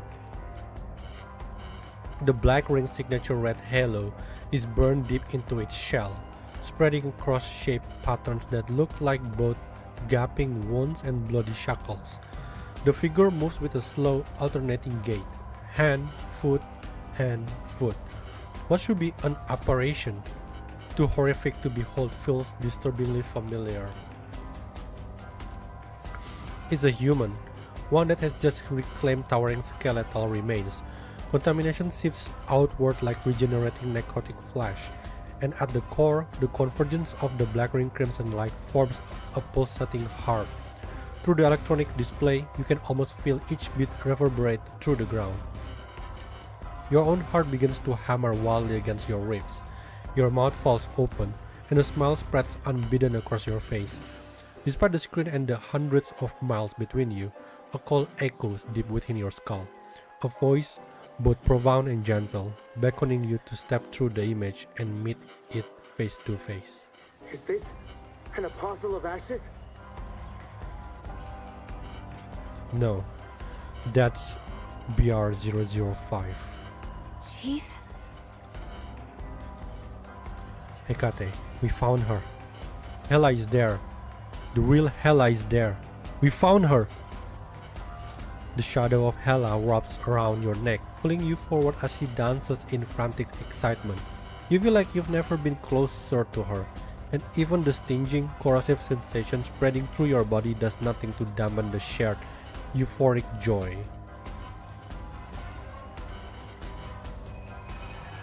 This footage is remarkably clear. It visually confirms the Black Ring has merged with an Apostle of Ashes, which explains the unusual phenomena we've been tracking. Initiating data transfer and real-time updates now. You've done excellent work, Chief. The Ring Research Institute is very grateful. Their gratitude means little to you as there are far more important matters weighing on your mind. Now that we found it, with a deafening roar, the already faltering feet cuts abruptly to black. What's happening? We've been spotted. The Apostle is amplifying the tide of ashes. Some Rancors are losing control. The mania readings are off the chart. Do we continue the investigation? Please, give the order. Are there any armed Secretum warriors in the vicinity? Any Outlanders? Negative. Besides us, there are no human signatures. The truth dawns on you at that moment. It's a trap. Get out of there now! The other end falls silent. Now the channel carries only a faint, intermittent static that underscores a deeper, more absolute silence. I know their location. Let's move now. They are already at the foot of the Black Ring. Hela's right there. We will link up with Broken Blade Squad 3 and finish this together. Hecate frantically grabs your arm, trying to stop you from leaving. Chief, no. You can't go. The contamination on you is getting worse. Please don't go. They walk into a trap because of my orders. I have to go. I'm sure Squad 3 would be touched to hear that. Their previous commanders understood that some losses are necessary to complete the objective. Yet you're willing to put your little Hela on hold for their lives. But that's not your call to make. Leave the rescue to my team. Your duty is in the command room. Do not do anything reckless. Why? Even with my shackles contaminated, there's still plenty I can do. I gave the order, and I'm not leaving them behind. This isn't just an MBCC squad operation. It's a full battlefield. And your team is not the only group of soldiers on it. A commander who can't delegate is a liability. Right now, that means accepting there is someone more suited for this extraction than you. And forget the guilt. Squad 3 moved on your order because they trusted your judgment. They secured vital intel under your command. Even if it costs them their lives, they'll believe you will make that sacrifice count. So now it's up to you to give meaning to their efforts. The real fight is just beginning. The real fight? A smile spread across Augusta's face.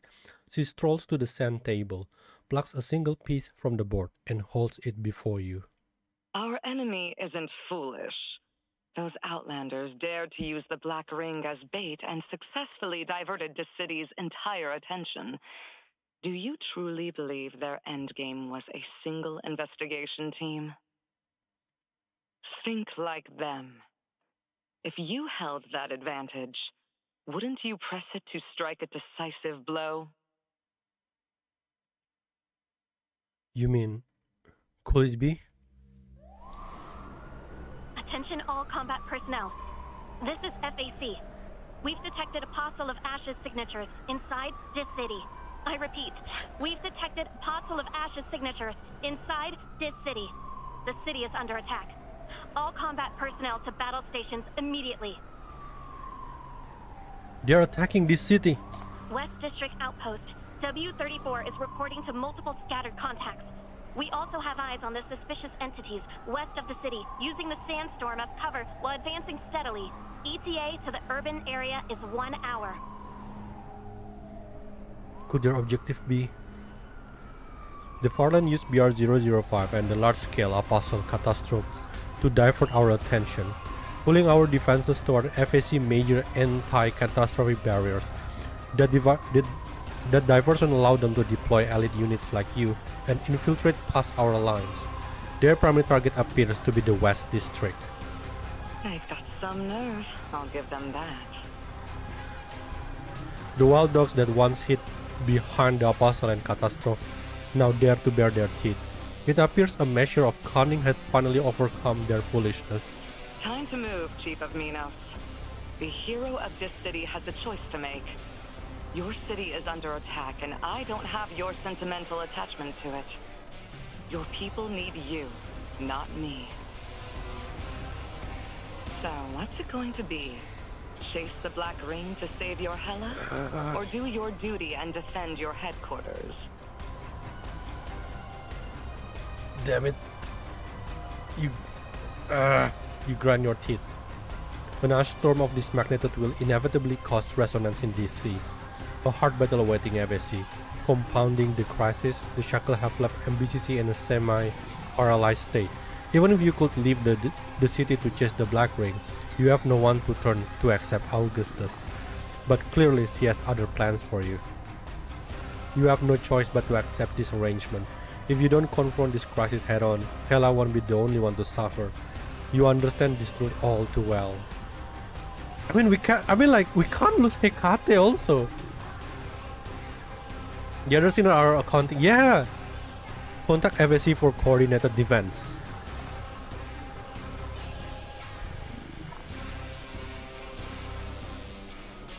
I will leave it to you, Augustus. Beneath the scorching sun, golden sand roll in endless waves. Augustus grips the wheel with one hand, guiding her vehicle as it carves a path over shattered stone, churning a thick plume of dust in its violent wake. Hey, how's that mark on your neck doing, Enos? Yes, we've pinpointed the Black Ring. Steer clear of it. I don't want it affecting you. The last thing we need is the Underground using this chaos to snatch you back. Oh, so masked man from... I'll handle Squad 3. From the Underground? She ends the call just as a boulder tears through the air ahead. Its whistle culminating in a crushed aim directly at her car. Augustus' gaze doesn't even waver. She merely twitches her fingers and a violent, concentrated energy ripples in the air around her. Shards of rock scatter in a hail against the car roof and windows, expression utterly impassive. Augustus never slows, and the vehicle races through the choking plume of dust. This is getting so intense. Oh my god. Are we start? Oh my god. Where are we going? Where am I supposed to going? Oh, there's so many things. Enemies are interfering. Our command resources are under strain. We record the command guard is on our side. Of course, good. There is no clue in this. There's of east side is embracing serious civil unrest due to the spread of the Tatawashan and enemy military threat. Safety within the city is rapidly deteriorating. Please give us instruction on evacuate to center. Nah, public security bureau is shit. FSC special liaison, most Indican refugees have been relocated to underground shelter. However, due to Tatawashan interference, subsequent relocation and emergency measures will require access to Lord Harper Reserve.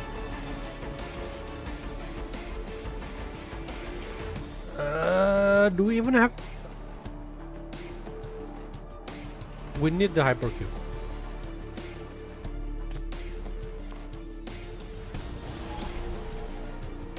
There's another new one. Okay, I think this is what's currently going on. Chief, enemy forces are using the Tide of Ashes as a weapon to penetrate this city urban area. All defense lines are experiencing surging pressure, requiring immediate reinforcements. Tactically speaking, there are 3 critical defense points, but our unit can only support 1. Detail as follow. Oh my god, I have to choose, am I? Defense point A, civilian shelter. These areas serve as a centralized refuge for numerous civilians and house the central hospital. Successfully coordinating defense here will not only protect citizens and boost morale, but also ensure troops have a stable medical station. FSC defense weakness. This location is a weak link in the FSC defense with insufficient troops. If we mobilize reinforcement here, we can effectively slow down enemy advancement, stabilize the overall defense line, and reduce FSC casualty. Defense point C, urban highland firepower control point. This area provides excellent firepower, control, and long-range visibility. If our forces successfully claim and control this location, we can suppress enemy advancement and possibly eliminate enemy forces sooner.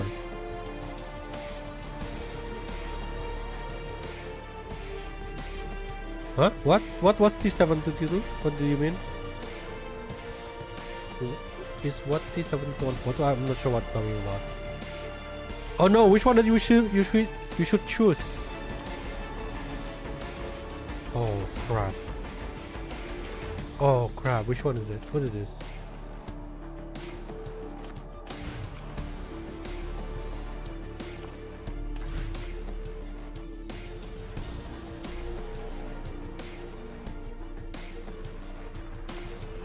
Most pressing point C,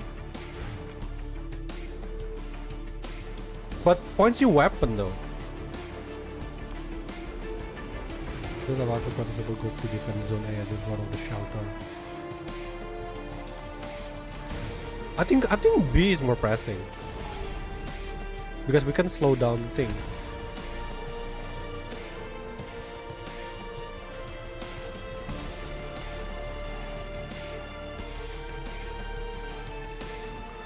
Medical station.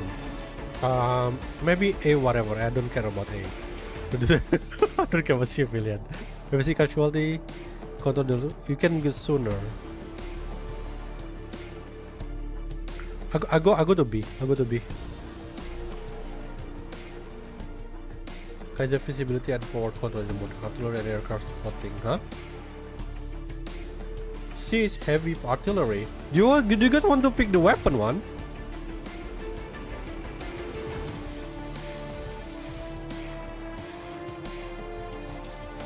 If you can't direct your indirect fire, you might as well not have. If you can't direct your indirect fire, you might as well not have artillery.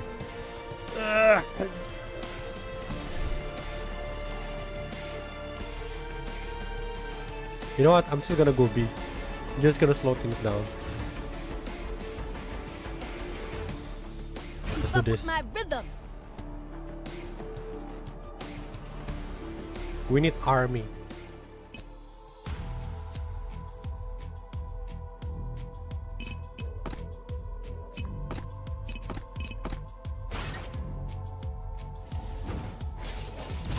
Crush them all.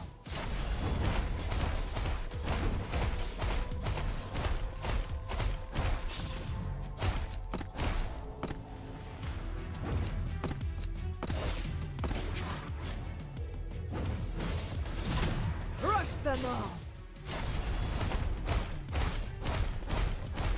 Enjoy the release.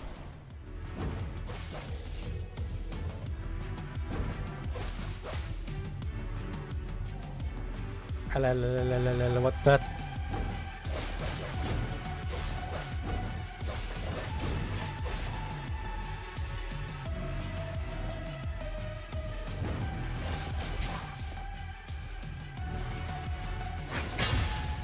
I just wish that we just got like a reset or something.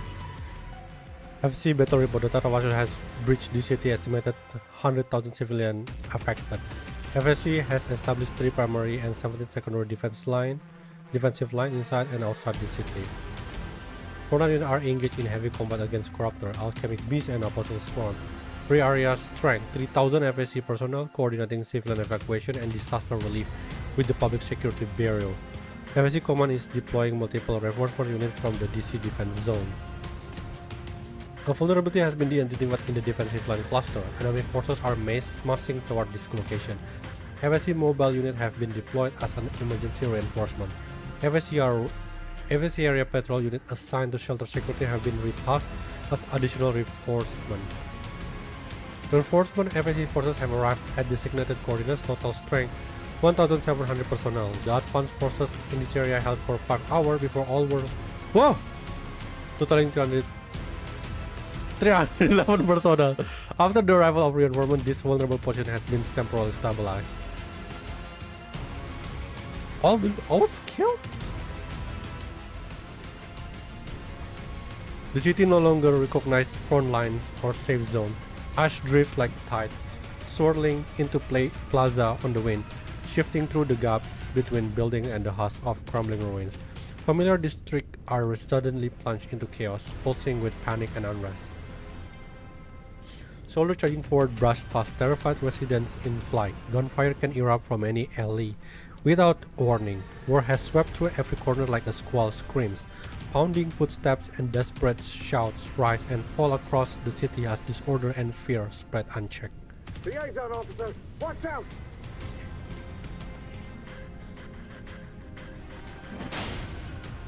A figure dashes forward. An FSC soldier shoves Sick Lane aside and closes with the assailant. In one fluid motion, he slams the stock of his rifle toward the opponent's neck and he freezes. This isn't a Corruptor. The attacker is dressed up like a syndicate. But around their hand glints a weapon of Aurum Secretum, an outlander. Don't hesitate. Strike now. Too late. In that sliver of time, it's killing instinct that decides who lives. The outlander's weapon sliced clean through the FSC soldier's carotid artery. A heartbeat later, Sicklin's piercing barrier rips through the attacker. She doesn't hesitate to deliver the finishing blow before rushing to the soldier's side. The wound is grotesque, edges forced outward, blood surging in rhythmic bursts. Hang in there. Sicklin shouts it's desperate, but they both know it's too late. Blood-flecked foam bubbles at the soldier's lips, choking each attempt at speech. With a final convulsive effort, he seizes a racked breath and forces the words out, loud enough to be heard. Evacuate civilians nearby. I just point C and it was 100k civilian. Whoa. Oh, it's the weapon. Oh, you choose the weapon one, is it? His voice cut up abruptly as his body slumps against her, then goes rigid. I think whatever you choose, I think you're gonna lose. There's gonna some casualty, isn't it? Sicklin holds him for a long, silent moment before gently lowering him to the ground. From memory, her fingers find a gap in his bloodied armor and retrieve a small cold metal tag.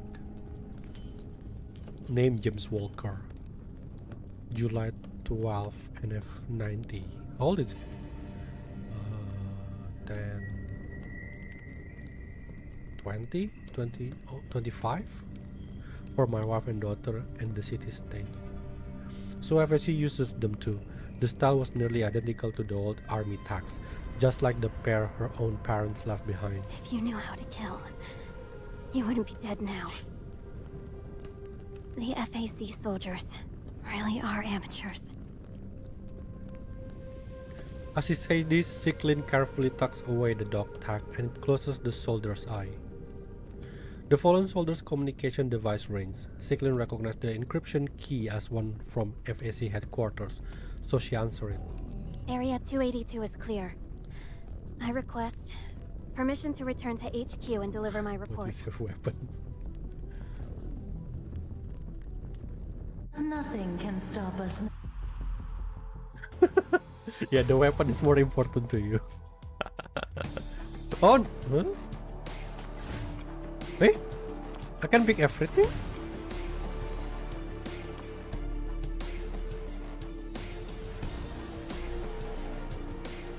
Or I have to do everything?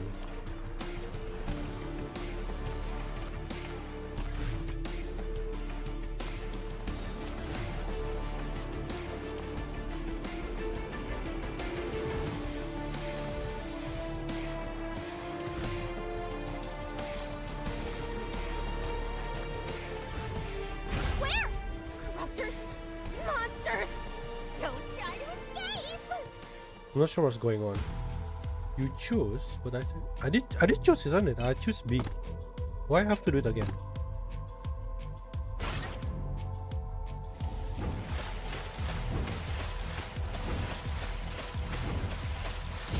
Crush them all!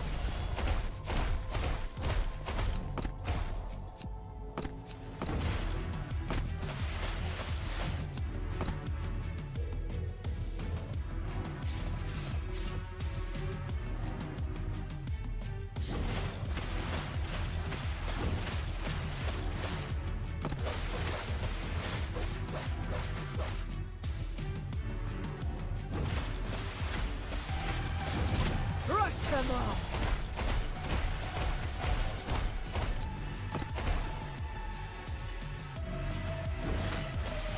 Crush them all!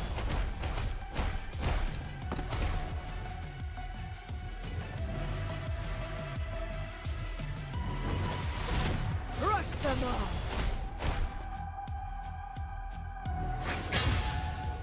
Oh, I can check. Defense line A1 was breached after 10 hours of sustained engagement. Unit strength reduced from 3,500 to 742 personnel. Defensive perimeter has been organized. Flank defense line C18 established in a vulnerable sector. Reinforcement 963 effective remaining from initial 1,700. First DC reinforcement unit has arrived, deploying to bolster West District defensive position. FAC headquarters has ordered a tactical withdrawal from all previously established forward defense line. Priorities the continued retrograde movement of civilian and reorganization of defensive strategy. Forces from defense line A1 have retrograde several hundred meters, establishing a new forward position ahead of the civilian shelters. This unit is constructing multiple successive defense lines at this location to secure critical time for shelter evacuation. The new defensive line held for 25 hours through the sheer attrition of armor and personnel. Remaining force 282 soldiers. Status withdrawn to underground shelter. Utilizing terrain advantage, this element will continue to hold until... This one is actually really bad. Oh crap! The situation in the West District is critical. A shortage of hypercubes has forced Syndicate to prioritize I was choosing the securing B new one line over protecting civilian facilities. To make matters worse, the contaminated shackles also have an impact on them. Didn't I choose the B1 the first time? Many sinners, including Matilda, have registered at the Bureau and been connected to the shackles. Now they're all affected by BR-005's contamination, struggling with their basic duties, let alone defending anyone.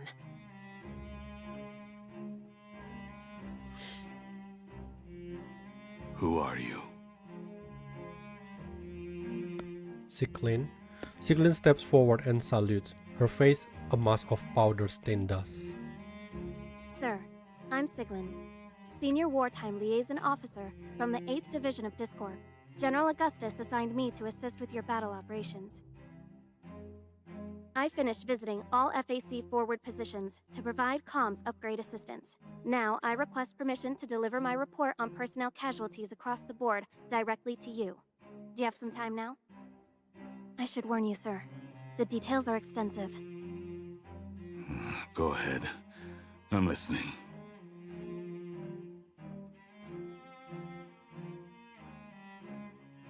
The Tide of Ashes continues to expand its reach, now consuming over 70% of the West District. The surge is poised to cross the Rust at any moment, putting the entire East Side in imminent danger. The number of affected civilians is climbing by the hour. Dozens of underground shelters have now reached capacity, and emergency crews are scrambling to coordinate relocations. In the midst of this chaos, we've seen violent incidents break out in several overcrowded areas, with outland immigrants reportedly being targeted. Speaker Max King was also caught in one of these altercations while organizing an evacuation and sustained minor injuries. Wait, I'm not sure what Vesper talking about. Could you please elaborate with Vesper?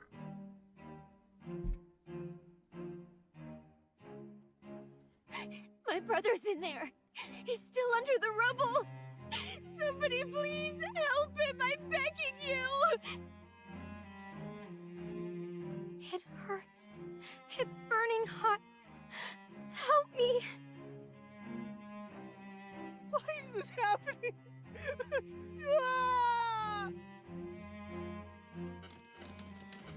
NF 115 Patrol Unit FSC 207 wipeout. 137 confirmed KIA. Location West Sector of District Z112. Sheriff Squad B ambush at Central Water Tower. 10 KIA, 3 MIA. Mobile Unit FSC 311 lost contact at East Link Stairway entrance. 42 presumed KIA. Explosion at Main Avenue intersection. 2 FSC personnel KIA. 1 critically wounded. Then so many casualty. Like after this chapter, how are we going to fight against another mania threat? West District alleyway, 25 civilian fatality due to structural collapse, 72 with minor injuries. South District Station temporary shelter report, 121 civilians with minor injuries, 3 with severe injuries.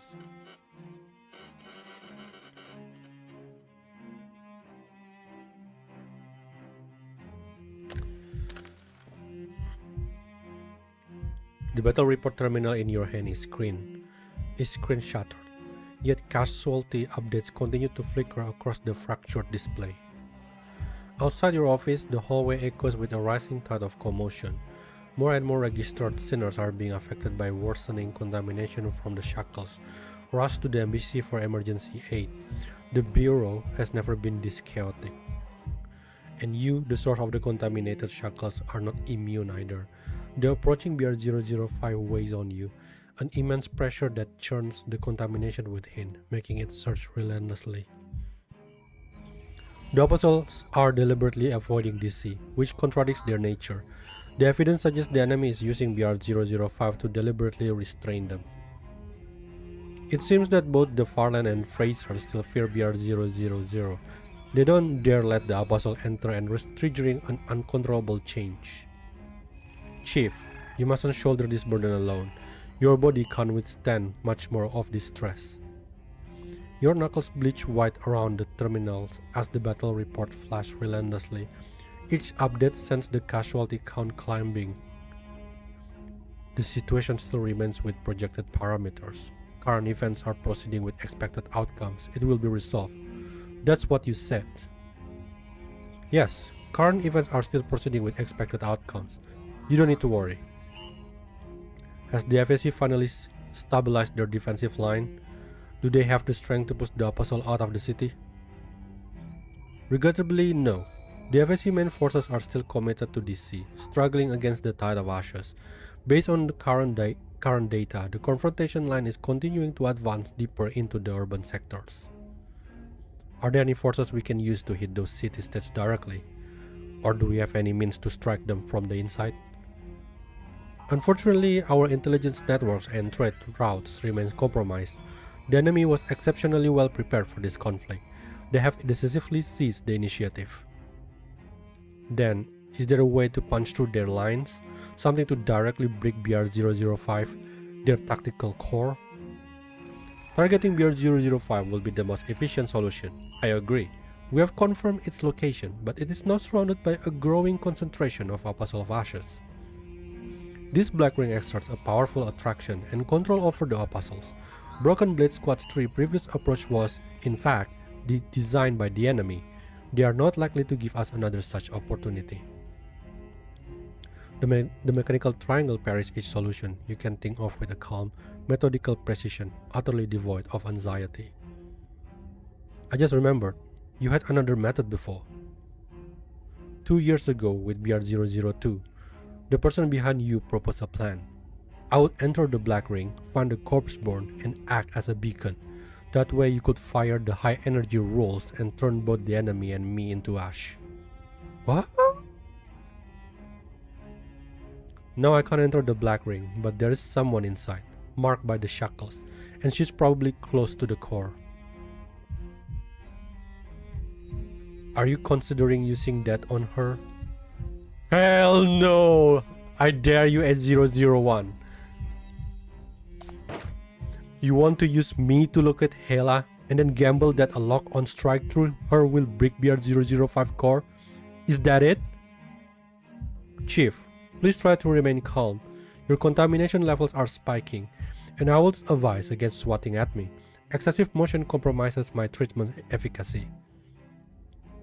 It hovers, performs several scans, administers an injection, and then returns to the previous topic. The scenario you describe is technically a viable option. It is the most economical and controllable path we have. However, we all know that your current willpower and ethical stance prevent you from supporting the planned execution, and we cannot afford to lose you at the moment. When weighing the cost, the necessary sacrifice becomes clear. So please rest assured, we have a backup plan and it is progressing smoothly. A sigh of relief escapes you, quickly followed by a stronger wave of confusion. That is what crazy if true it. So what exactly is this backup plan? Stroll's only answer is a prolonged scan, continuing long after your mania levels have subsided. After what feels like an age, the mechanical triangle finally speaks again. Chief, some patterns never change, even in this era. Faced with catastrophes and mania, humanity will still choose to fight among itself rather than unite for a solution. The fighting, the hatred, it continues. We know war is a constant, so any power that can bring victory will be weaponized. We calculated the possibility of catastrophic warfare long ago. We've also gathered ample data to verify the enemy technological capabilities. With help from the underground, the Farless acquired a black ring with exceptional attraction to the Apostle of Ashes. It migrates like an apostle itself and gathers the apostle to advance on this city, creating the most violent tide of ashes, one far beyond our current defenses. This is the full extent of their capability. It is impressive, but it is also their limit. Understanding the apostle is the pinnacle of outland technology, but in the entire field of mania research, they cannot compete with this city. What are you getting at? The black triangle doesn't answer. It attempts reassurance again, but its offer rings hollow in a voice mechanical as always, yet colder than ever before. There is no need for concern. Everything is proceeding as calculated. We have reached this stage thanks to your effort. The plan's smooth execution is, in large part, your achievement. We appreciate your hard work, Chief. Now please, get some rest. Leave the rest to us. The war will soon end. What are you really? A chorus of startled cries echoes in the air, immediately chased by hurried footsteps. People begin to swarm, a chaotic current pulling them outside. I bet backup plan is even worse. What's happening? Suddenly, a citywide broadcast override all DC frequency, its signal pulsing from every screen and speaker at once. Citizens of this city, members of the Farland Alliance, and people of all other territories. This is Edge, addressing all of humanity. The Exploration, Defense, and Governance Entente was founded for one purpose: to combat mania and secure the future of our civilization. Since then, we have strictly maintained our neutrality, refraining from interfering with humanity's choices in matters beyond the protocol's scope. It has never been our intention to restrict the freedom of city-states to pursue their own paths. But when we're faced with decisions that threaten the survival of our entire species, Edge must act. We cannot stand by and allow humanity to walk the path of self-destruction. If we had any other choice, we wouldn't take such drastic measures. But this war, it must end now. Why is something terrible going to happen? What are you planning?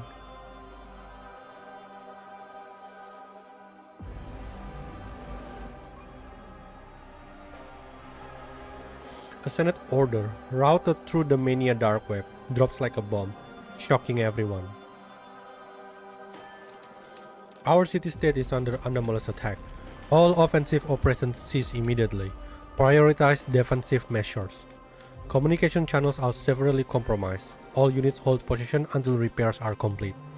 Repeat, this is a highest level alert. All offensive operations cease immediately.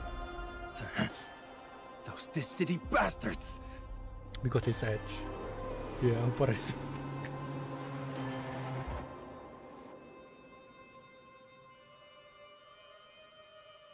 Why I feel like they're going to plan something fuck up. On the return path to the city, for the first time, Broken Blade Squad 3 halts in its tracks. The apparition before them is so staggering that even these hardened soldiers hold their breath. General. Whoa. Even Catherine has this expression! Augustus looks up at the sky. We hear it. Their blood still flowing. Their cries of fanfare for our victory. Their only fate is to be shattered, to become mere dust beneath our blades. Bastards.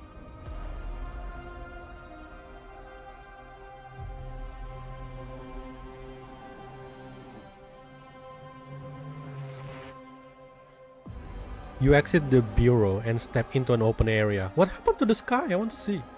The tide of ashes driven by the Farland and plaguing the city for nearly a week has finally subsided.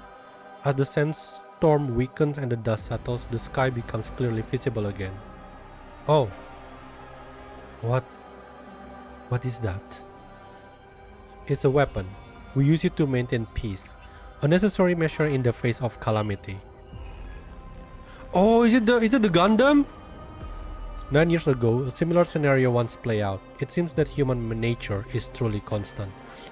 So no one overheard the optical camouflage phase, revealing several black triangles floating silently.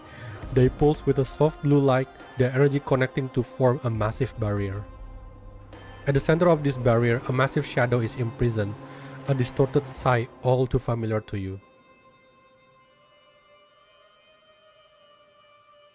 What the hell is that? It's not the Gundam. We abhor war, yet we will not yield to it. In Oh, the I think you struggle guys trolls against 9000. injustice, civilization shall be reforged, and technology shall advance once more. Is that wrong? If humanity refuses reason, then Edge will correct your course. But why you sound so robotic and you decided things for us? That's what I don't like about This little win Paradisos. pleases you?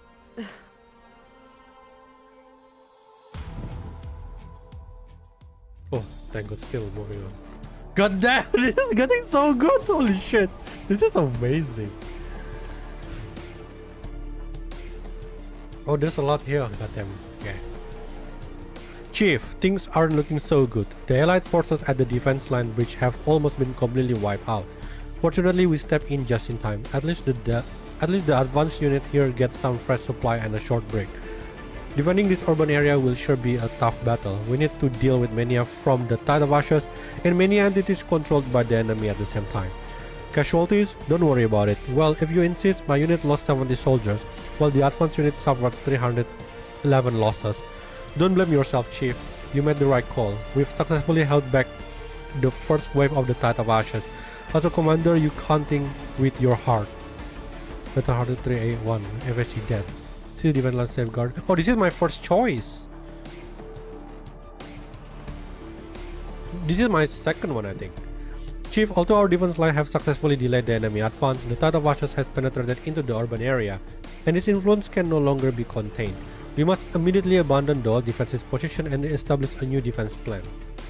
I have to choose again? Oh, this is the second one. I didn't read this during that part. Damn. Rebuild defense line, launch full counter. That's pointless than to read this because I've chose. Chief, we've established a second defense line in the urban area as per your order and successfully repelled the enemy offensive. During this time, Broken Blade Squad A is back inside the city to back us up. Both our unit and the allied Discord have suffered casualty, but this is the necessary price for defending this city. At this moment, we fear no sacrifice. The enemy will soon return with vengeance, but we must keep the city flag flying. Soldiers, raise the flag. This city never falls. This city never falls! Over 1,000 of FAC soldiers killed in action. Number of wounded soldiers not yet tallied. Enemy assault plan thwarted and unlikely to successfully regroup within a short time. Our casualties are severe, but all positions continue to hold firm with no retreats. They should tell me that I have to pick a second choice.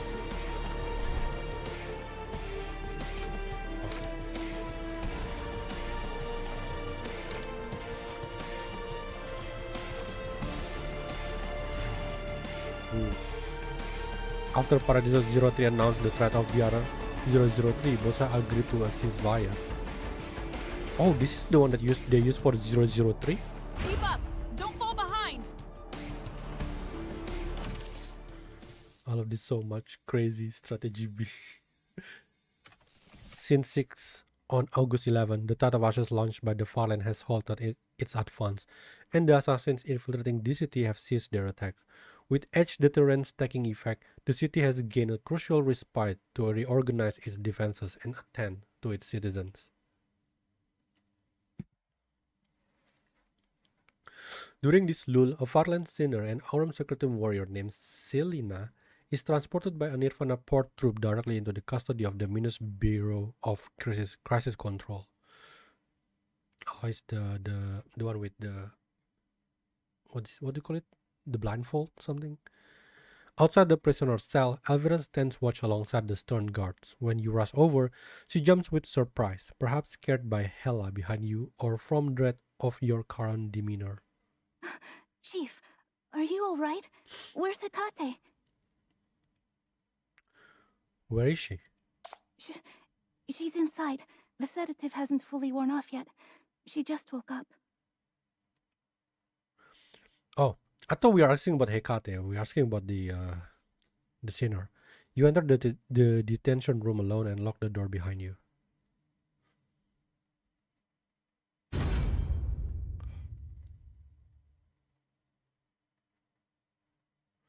In the interrogation room, the outland prisoner is locked in a restrained chair, her limbs bound by anti-mania chains.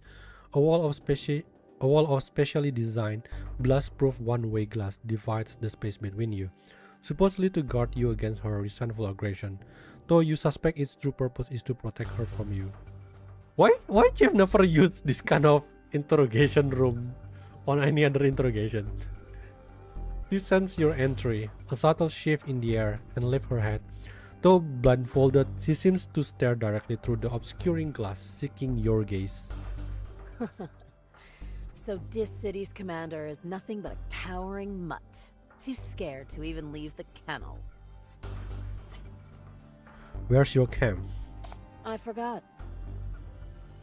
Where's your Aurum Secretum weapon? I threw it away. You can't just throw it away. I've seen outland spies like you before.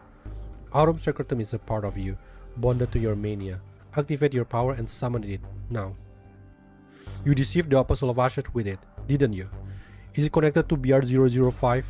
It can stop the Tide of Ashes and expose the Black Ring, can it? Answer me! This has to end. The Black Ring, the Tide of Ashes, your greatest victims are innocent people.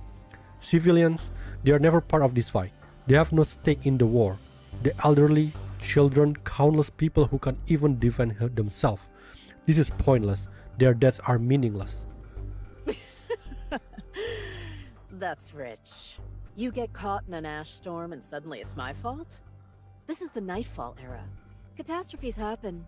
People die. Cities fall. It's just the way the world works now. Or are you City big shots still too spoiled to get that? Enough! Ignoring the warning, you shove the security door open and burst into the cell, grabbing the prisoner by the collar. Whoever's pulling your strings, contact them. Your handler, Fraser, anyone. Use your Mania Dark Web to reach them. Tell them to stop this now. The Apostle, the Black Ring. Mania should never be turned into a weapon. That's a line you don't cross. Humanity can't control the fallout.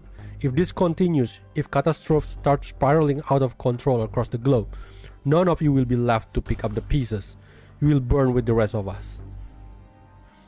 A calculating smirk plays upon Selena's lips. She disregards your question entirely. Her gaze sliding past you to fix upon the shadowy figure suspended in the air behind your back. I get it now. It's you. You're the Shackles. Then why come to me? Why not go bother Adelaide? Hell, even I heard about you nearly beating him to death. What's the matter? Get your wrist slapped by the higher-ups? They lock you out of his cell?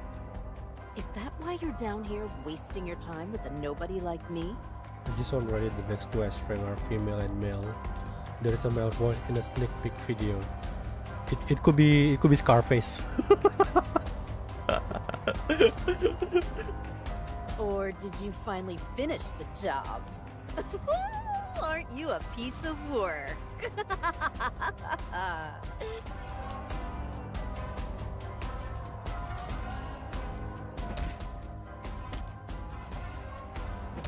Whoa.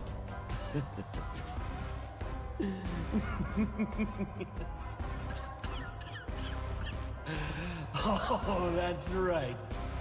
Let it all out, Chief. Pour out your hatred, your The grief, chief actually did that? your frustration. The more you do, the closer you come to understanding the Outlanders. At last, we're the same. We finally understand each other, don't we?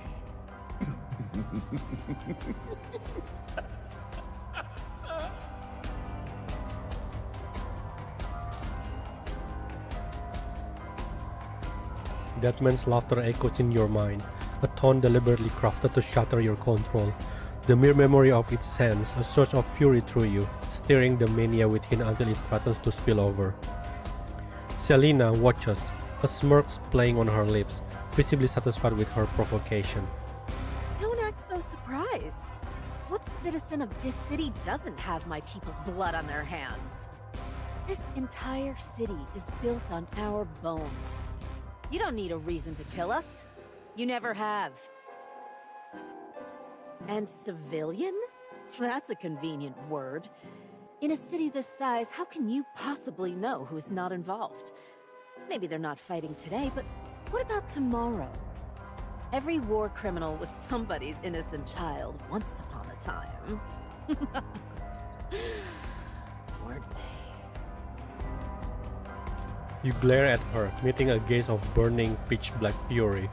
The same corrosive fire instantly kindles in your own chest. It devours your reason, sears your throat, and twists around your hands like burning vines, screaming at you to lunge forward and choke the life from her. You clench every muscle, pressing the impulse back into its cage as your voice comes out strained. Was this Fraser's idea, or was it the underground? Open your eyes, they are using you. They palm you full of hate just so you will charge into the fire for them. Your rage isn't a weapon, it's their weapon. You're the ones who planted this hate! She unleashed a furious roar, poised to tear your throat out. For years, this city expanded. You burned our villages. You slaughtered countless people. You think we'd just forget that blood debt? Why don't you go ask your own gun-toting bastards what excuse they used when they pulled the trigger? Did they feel righteous? Has a single one of them ever been punished? It's just like when I have no interest in killing people. But you're not really human, are you? You're nothing but this city's blade.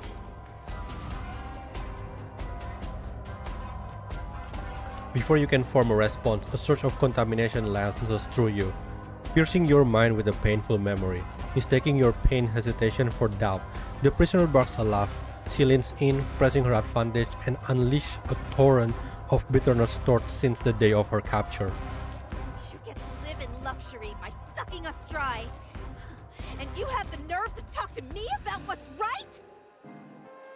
So what if we use the Black Ring? You deserve it. You deserve to burn. For years, the Black Rings that hit your city churned up mania catastrophes that ravaged our lands. You brought this on yourselves.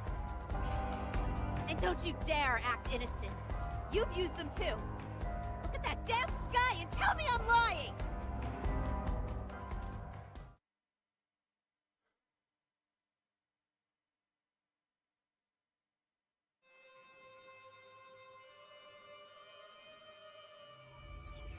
As you can see, all Black Rings are connected to the source of mania. Their fluctuation cause field changes on a global scale, which in turn trigger random catastrophes. This is technology that only this city, having endured more Black Rings than anyone, could have developed. We've been working around the clock and we've just finished adjusting BR-003. It's now primed to unleash a catastrophe strike at a moment's notice. While our technology does not yet permit precise targeting of these strikes, it is a known fact that only this city is built to survive frequent catastrophes. This understanding alone will force them to stand down. In essence, it is deterrence. Make no mistake, this is an extreme measure. Using Black Rings and catastrophes as weapons cross-aligned, it undermines the very foundation of civilization. As a beacon of progress, we would never initiate this ourselves. But after the Farland Alliance reckless action these past few days, after watching them use BR-005 and the Apostle of Ashes to attack civilians indiscriminately, their guilt is undeniable. Their crime have given us all the moral capital we need to proceed. I see your game now. That troop of yours, the Black Ring tracking, it was just a smokescreen. All to hide what you were really building. Your own Black Ring weapon to launch catastrophe strikes. You were just the bait. And we owe much of this success to your efforts, Chief. By drawing the enemy's focus on the battlefield, you created the perfect diversion for our plan to proceed smoothly. Now, let's end this war together. Make them surrender and hand over BR-005. That is how we secure the chance to bring your friend back.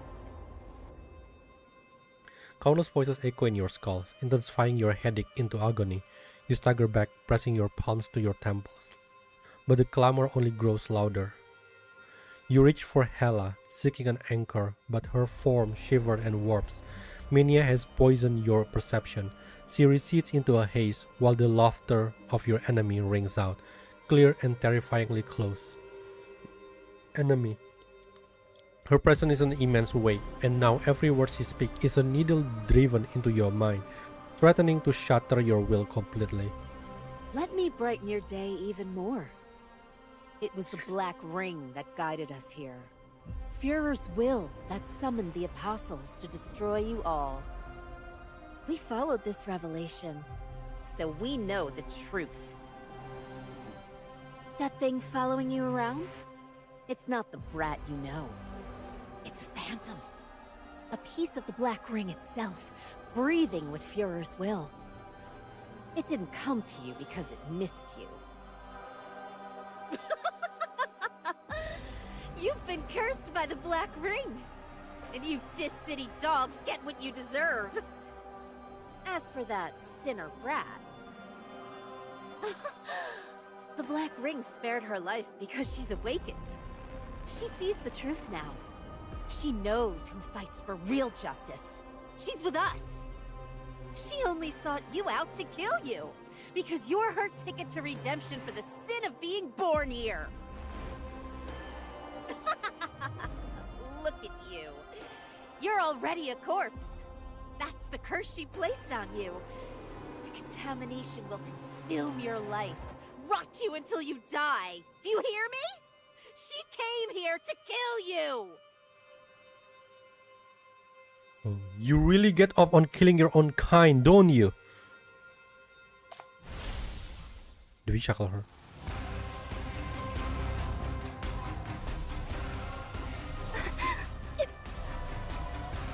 The sudden blare of the mania alarm draws Elvira. Ominous pulses bleed from the isolation cell, a chamber designed to be utterly soundproof. Her face drains of all color. In search of panic, she hammers her face against the heavy door. Chief, what's happening? Are you okay? Hakate, where are you?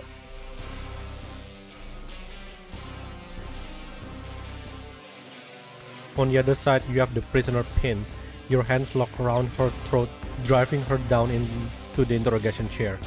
The mania-infused shackles pierce her flesh, siphoning her power in a relentless flow. That flow is now your weapon. The power that once was a burden is now a part of you. For the first time, you are in perfect, terrible resonance with it. The prisoner's face, twisted in hatred, triggers a cascade of hallucination, a flickering montage of other faces. Huh? Your body moves on its own, fighting on pure instinct. You no longer know what's in control, the black ring, a rancor, or some unknown part of yourself. Your grip tightens relentlessly, and the woman's choking voice begins to fracture. See? See? I told you. I knew it. Go on. Do it. Just like you butchered my people. You're all the same.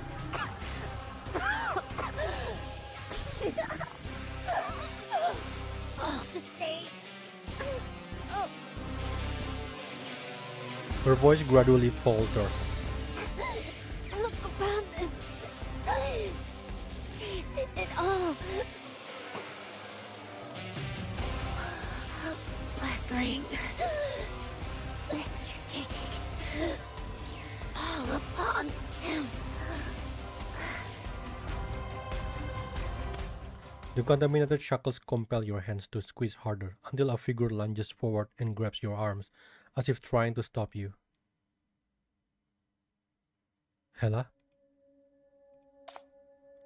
Hela clings to you, her whole body trembling, as if she's trying to hold you back, but is just as afraid to touch you. In your daze, that contact becomes an anchor, and the world begins to snap back into focus. She said you are different. Said you're strong. You will save everyone. No. You are the same.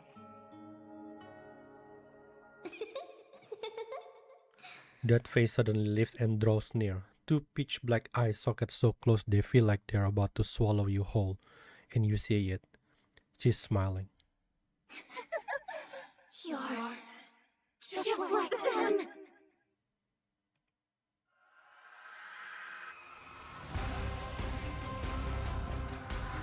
Amid the shrill cry, Hela suddenly shatters.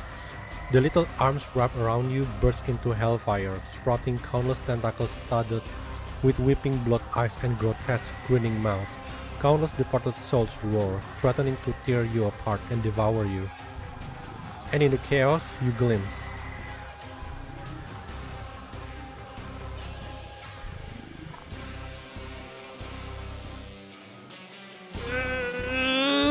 what should I do? What should I do? Really, the shackle cannot harm Hela? I'm sorry. The shackles break free, the same color as her. They plunge into her body, then merge seamlessly. The attack is useless. She squeezes you tighter, and your mind floods with the roar of anger and hatred. And beneath it all, a faint desperate sobbing so quiet it might be hallucination. Are you even really Hela? Several silver flashes slice through the air, and the pressure holding you down vanish. Before your eyes, Hela is cut clean into pieces. Her form fractures, lifting and scattering like shreds of torn cloth. In that final moment, she looks straight at you, arm outstretched, and without thinking, you reach back. But all your fingers catch is a fading shimmer, slipping through your grasp along with her last faint whimper. Hela shatters in your hands, gone. I have to. That is the hardest way. I have to do it because. Wait, Augustus can be here so fast. The door swing open. Someone step inside, catching you just as your strength gives out. Silhouetted against the light, a familiar voice reaches you. It's just a contamination, Phantom. Isn't your interrogation room equipped with an anti-mania device? Turn it on immediately. And... She looks at the Outlands prisoner lying on the floor. The woman has already passed out. This is not how you use prisoners. Take her away. Understood. Wait, why Elvira is listening to Augustus? Elvira is the first to move. She rushes to the prisoner's side, helps the woman to her feet, and supports her onto a stretcher with other staff members before following them out. In the doorway, she pauses and throws a final glance your way. Then only you and Augustus remain. She sheathes her sword and offers you her hand. You remain seated, too dazed to respond. Wordlessly, she drags the interrogation chair across the floor and sinks into it beside you. Looking into your eyes, she begins to speak, her voice low and measured. I just got back from White Sands. Went to the location you marked, picked up Squad 3, and saw the famous BR-005 for myself. She orders and you naturally obey. The ring and its apostle swarm are already on the move. Is that what Sinex do to you? Expected, but they left a clear trail. I've already sent a team to hunt them down. We'll know more soon. Now go get checked out. You can't save her until those injuries are treated and you're back on your feet. No, I'm going now. I know where the Black Ring is. Right in the heart of the Apostle Swarm. A place that's practically impenetrable. Hela's in there. She's not the corpse-born, but she's fusing with the ring. That thing following you around? It's not the brat you know. It's Phantom. A piece of the Black Ring itself, breathing with Führer's will. It didn't come to you because it missed you. No, that is Hela. Through that entanglement, you finally truly connected with her. All the longing and joy are hers. The hatred and suffering are also hers. Everything you understand and don't understand about her is all her. She's every fragment of that chaotically shattered consciousness. Thrown into the heart of war, forced to witness hatred and despair that festered for generations, made to confront ugly, impossible questions that even the most powerful could not solve. That is why she broke into so many pieces. Because you too had no answer to give, she left in despair. But you truly had none who has ever found a true answer to war. You struggle to lift your head and look at the general standing before you. You said you wanted to cooperate. You wanted something in return. Fine, I'll do it. I know what you are after. No one in the city trusts you. You are using me to get a foothold in this war, to expand your influence, to seize power. You want this conflict to escalate because it makes them desperate. It makes them need you. But BR-003 is here.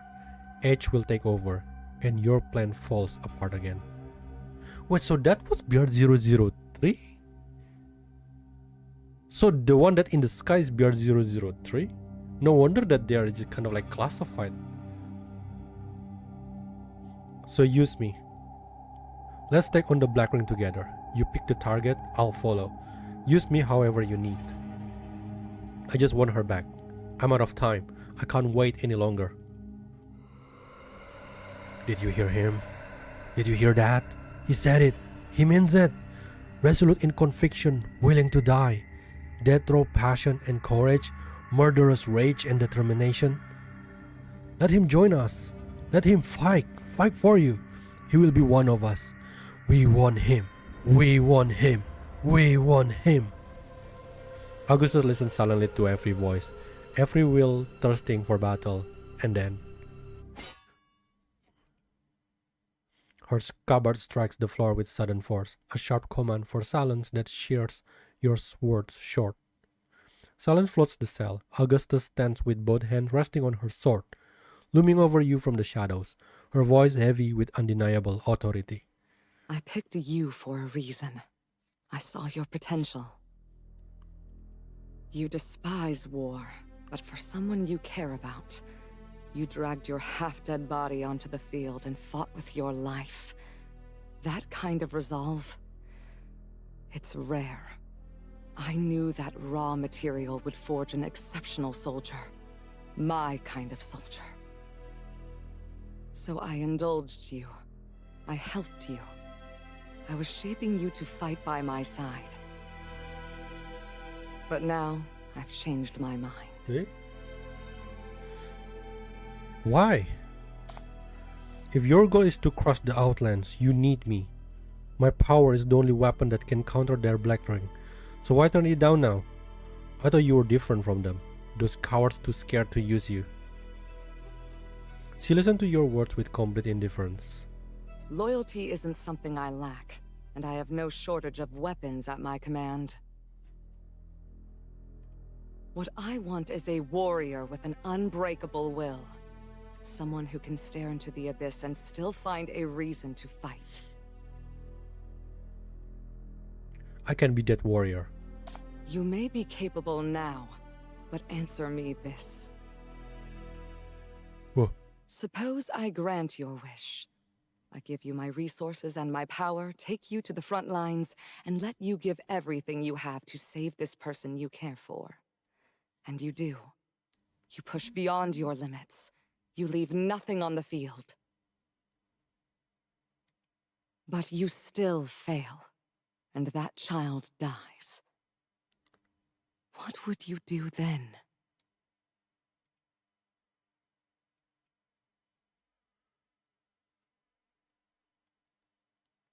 A prolonged silence fills the room, broken only by the sound of your increasingly labored breathing.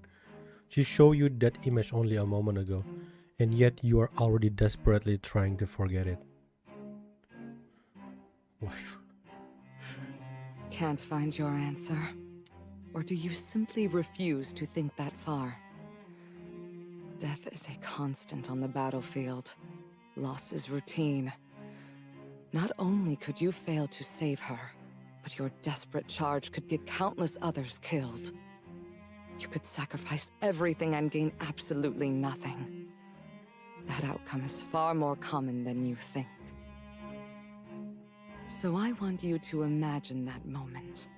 Really see it, and then tell me. When that happens, will you surrender to your hatred and become a vengeful demon drenched in blood? Or will you let it break you, leaving us to pick up the pieces of a broken weapon? Think, and then answer me.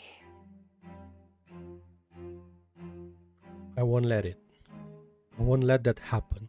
I will save her. She studies your reaction, her gaze unwavering. The hand gripping your chin relaxes its hold as a slow, deliberate smile curves Augustus' lips. So in the end, all you can do is run away. Chief!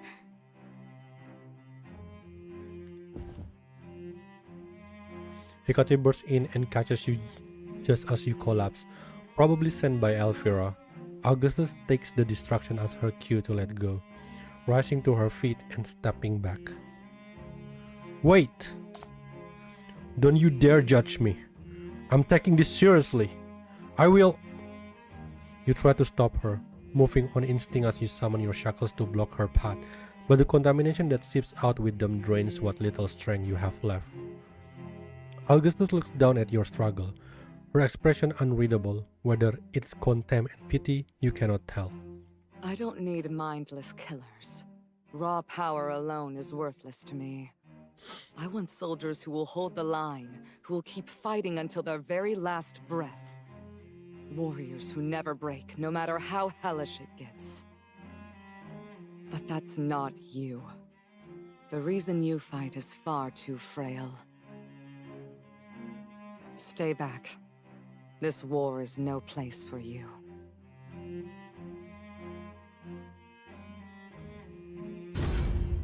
The door swings close.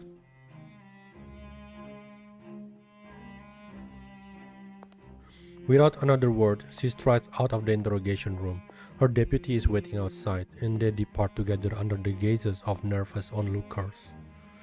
Not until they reach a nearly empty stretch of hallway does the deputy finally speak. Are you sure about this? About what? Think I said too much? No, I mean, you clearly hold him in high regard, and he's essential for the coming battle, isn't he? Why did you stop, General? We live for slaughter. We die for victory. Yet now we lie silent in pools of blood. We do not understand. The enemy is still alive. The Crankor still thirsts for blood. He is one of us. Why not recruit him? Yeah, with him, our job would be much easier. We'd probably get to rescue the person he's after, too. Then why? But the sharper the blade, the easier it shatters. The moment his resolve breaks, the war will consume him. I won't watch another good blade shatter. Not again. Not after what happened to all of you. He doesn't belong in a war. This old debt, it's ours to settle. As she says this, she lifts her head. At the end of the corridor, a pitch-black triangle slowly emerges from the shadows and hovers before Augustus. The Edge meeting has just concluded. The consensus is to keep Yar 005 operational. Let the Outlanders continue to believe they still have a chance. It keeps their attention right where we want it. That black ring is still in its infancy. With Chief and that sinner, our contingency are more than sufficient. It's not a threat. You mean threat? Which is precisely why H wants you to use this situation. Deploy covertly, push into the far lands, and eliminate the opposition directly. In return, you have my word, General Augustus. Win this battle and your exiled forces will be fully exonerated. And if you want it, the position of Commander-in-Chief is yours. After Draven's death, you led your forces away from this city because the title of Commander went to someone else, didn't it? That was 12 years ago. Come back now. This time the position is undisputedly yours. I thought Draven gonna be like the Commander-in-Chief. They look alike. The methods are yours to choose. Succeed in this mission and I guarantee everything you and your forces lost will be restored. Unlike the one that accompanies Chief, this triangle has a small number engraved in a hidden spot. A bait perfectly crafted for me. You've certainly done your research. You promise me power, but in whose name do you make that promise? Edge 05? The Cavendish family? Or the Siage Society behind you? A burst of electrical static sweeps through the air, resembling a quiet chuckle. In the name of Bernadette, and everything it stands for.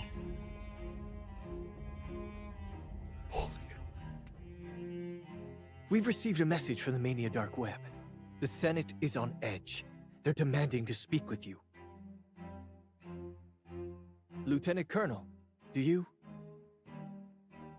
Hang up. They're not afraid of the catastrophe. They're just afraid it'll land on their doorstep. I don't have time to waste on cowards. Ouch. If this city has deployed that weapon and we flinch now, that will be true defeat. Send our orders through the Mania Web. All Aurum Secretum warriors who have infiltrated this city are to cease attacks and go to ground. I'll quickly reformulate our approach. I was spoiled by this art, but I thought it's Augustus who was acting evil in this image, but turned out it's our chief who's misbehaving and disappointing her. What is Bernadette is a part of Celeste society, and now she is Zerova spying her underground. That's why I always avoid art. I don't want to be spoiled. The war isn't over. In fact, we've never been closer to victory. Press on. We can't let Adelaide's sacrifice be for nothing. I still don't know where is Bernadette's side is. We're past the point of no return. The world must change.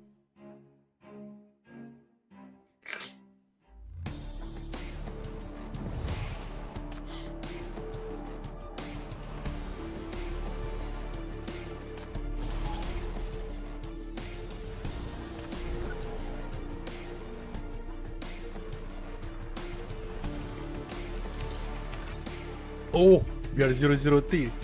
I want to know this. You are attempting to access highly sensitive historical record, file number H0133, regarding intercity wars, forbidden weapons, and the first disaster. In NF106, this city announced the 12th Great Expo would be held at Navigator Observatory, but under the influence of many extremists, BR003 erupted, destroying the peace celebrating ceremony. After this city paid an enormous price, BR003 was finally contained and became a disastrous weapon under Paradiso's control. Once activated, BR003 could trigger a random disaster in any densely populated area. Under the shadow of this weapon, the once wavering peace finally regained stability. So you can actually make a black ring weapon? Damn, I didn't know that. That's another lore dump.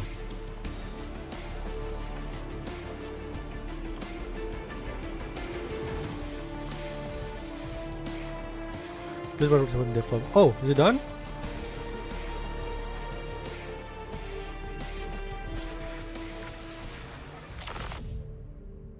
No more? God damn it. This is intense! Holy shit! Why this one is so good? I'm so really immersed just now. This is like the first time we see Chief is that desperate. Like even the BR002 Chief is not that desperate, you know. Like, yeah, we still have hope. This one is the very first time it seems like Chief is losing it, to the point that he turned to violence, even to someone. The usual, you know, talk no jutsu to other bad guy, you know. This time, no bullshit. I'm freaking directly choke you if you keep, you know, not helping, you know, with that who's the sinner name? I forgot. To the point that even Augustus got disappointed that, yeah, you know what, no. Your start breaking. Damn, I'm really to be honest, I'm really happy to see that, because it shows that, how to put it, a lot of main character this day is being shown either has no emotion because they're such a self-insert, or they're just too perfect that always you know, got through things. And at some point I was thinking Chief also kind of like that. He's like basically like the Jesus, you know, in the story or something. They always do good and everything. But the character development of Chief on this arc is amazing. I love to see this side of Chief, and it feels like it's also getting closer to the Chief that is being shown in Shalom Interrogation. The fact that he's willing to this far, right? It's just so close to the Chief version that being shown in Shalom Interrogation. Maybe one day we're gonna actually see the true Chief, and the one that we currently see right now is just some part of it. I'm so, oh god damn, this is so good, man. I can't wait. Why you have to put it in 4 faces? God damn it! You want me to wait? Oh crap! That is so good.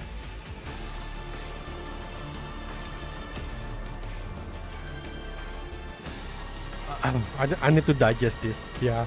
But it was really amazing, guys. So I'm just gonna stop here because actually takes quite a while. It's been 3 hours actually. Okay, let's see what it is. Chief feel anger, desperation, and etc. He was like character of this world, not some avatar for the player. Exactly. That is one of the reasons that I play Path to Nowhere. Despite of like maybe at the beginning I was have that image, but I'm glad that it was shattered immediately. So yeah, after this there is no way ever I will ever play any gacha game that the character is just usual self-insert, fate, no eye, being covered by hoodie, whatever it is. That's bullshit. After you experience this, you just never can go back. There is no way I will never go back, which is why it's really hard to find any other gacha game to add to my list. Yeah, so I the best story is the best. Okay, so yeah, I'm gonna close it here. Thank you all for coming. I think things are getting really heated up. Yeah, so looking forward to what will happen tomorrow. Yeah, thank you all for coming, and I will see you till then. Please take care and have a good night. Bye bye.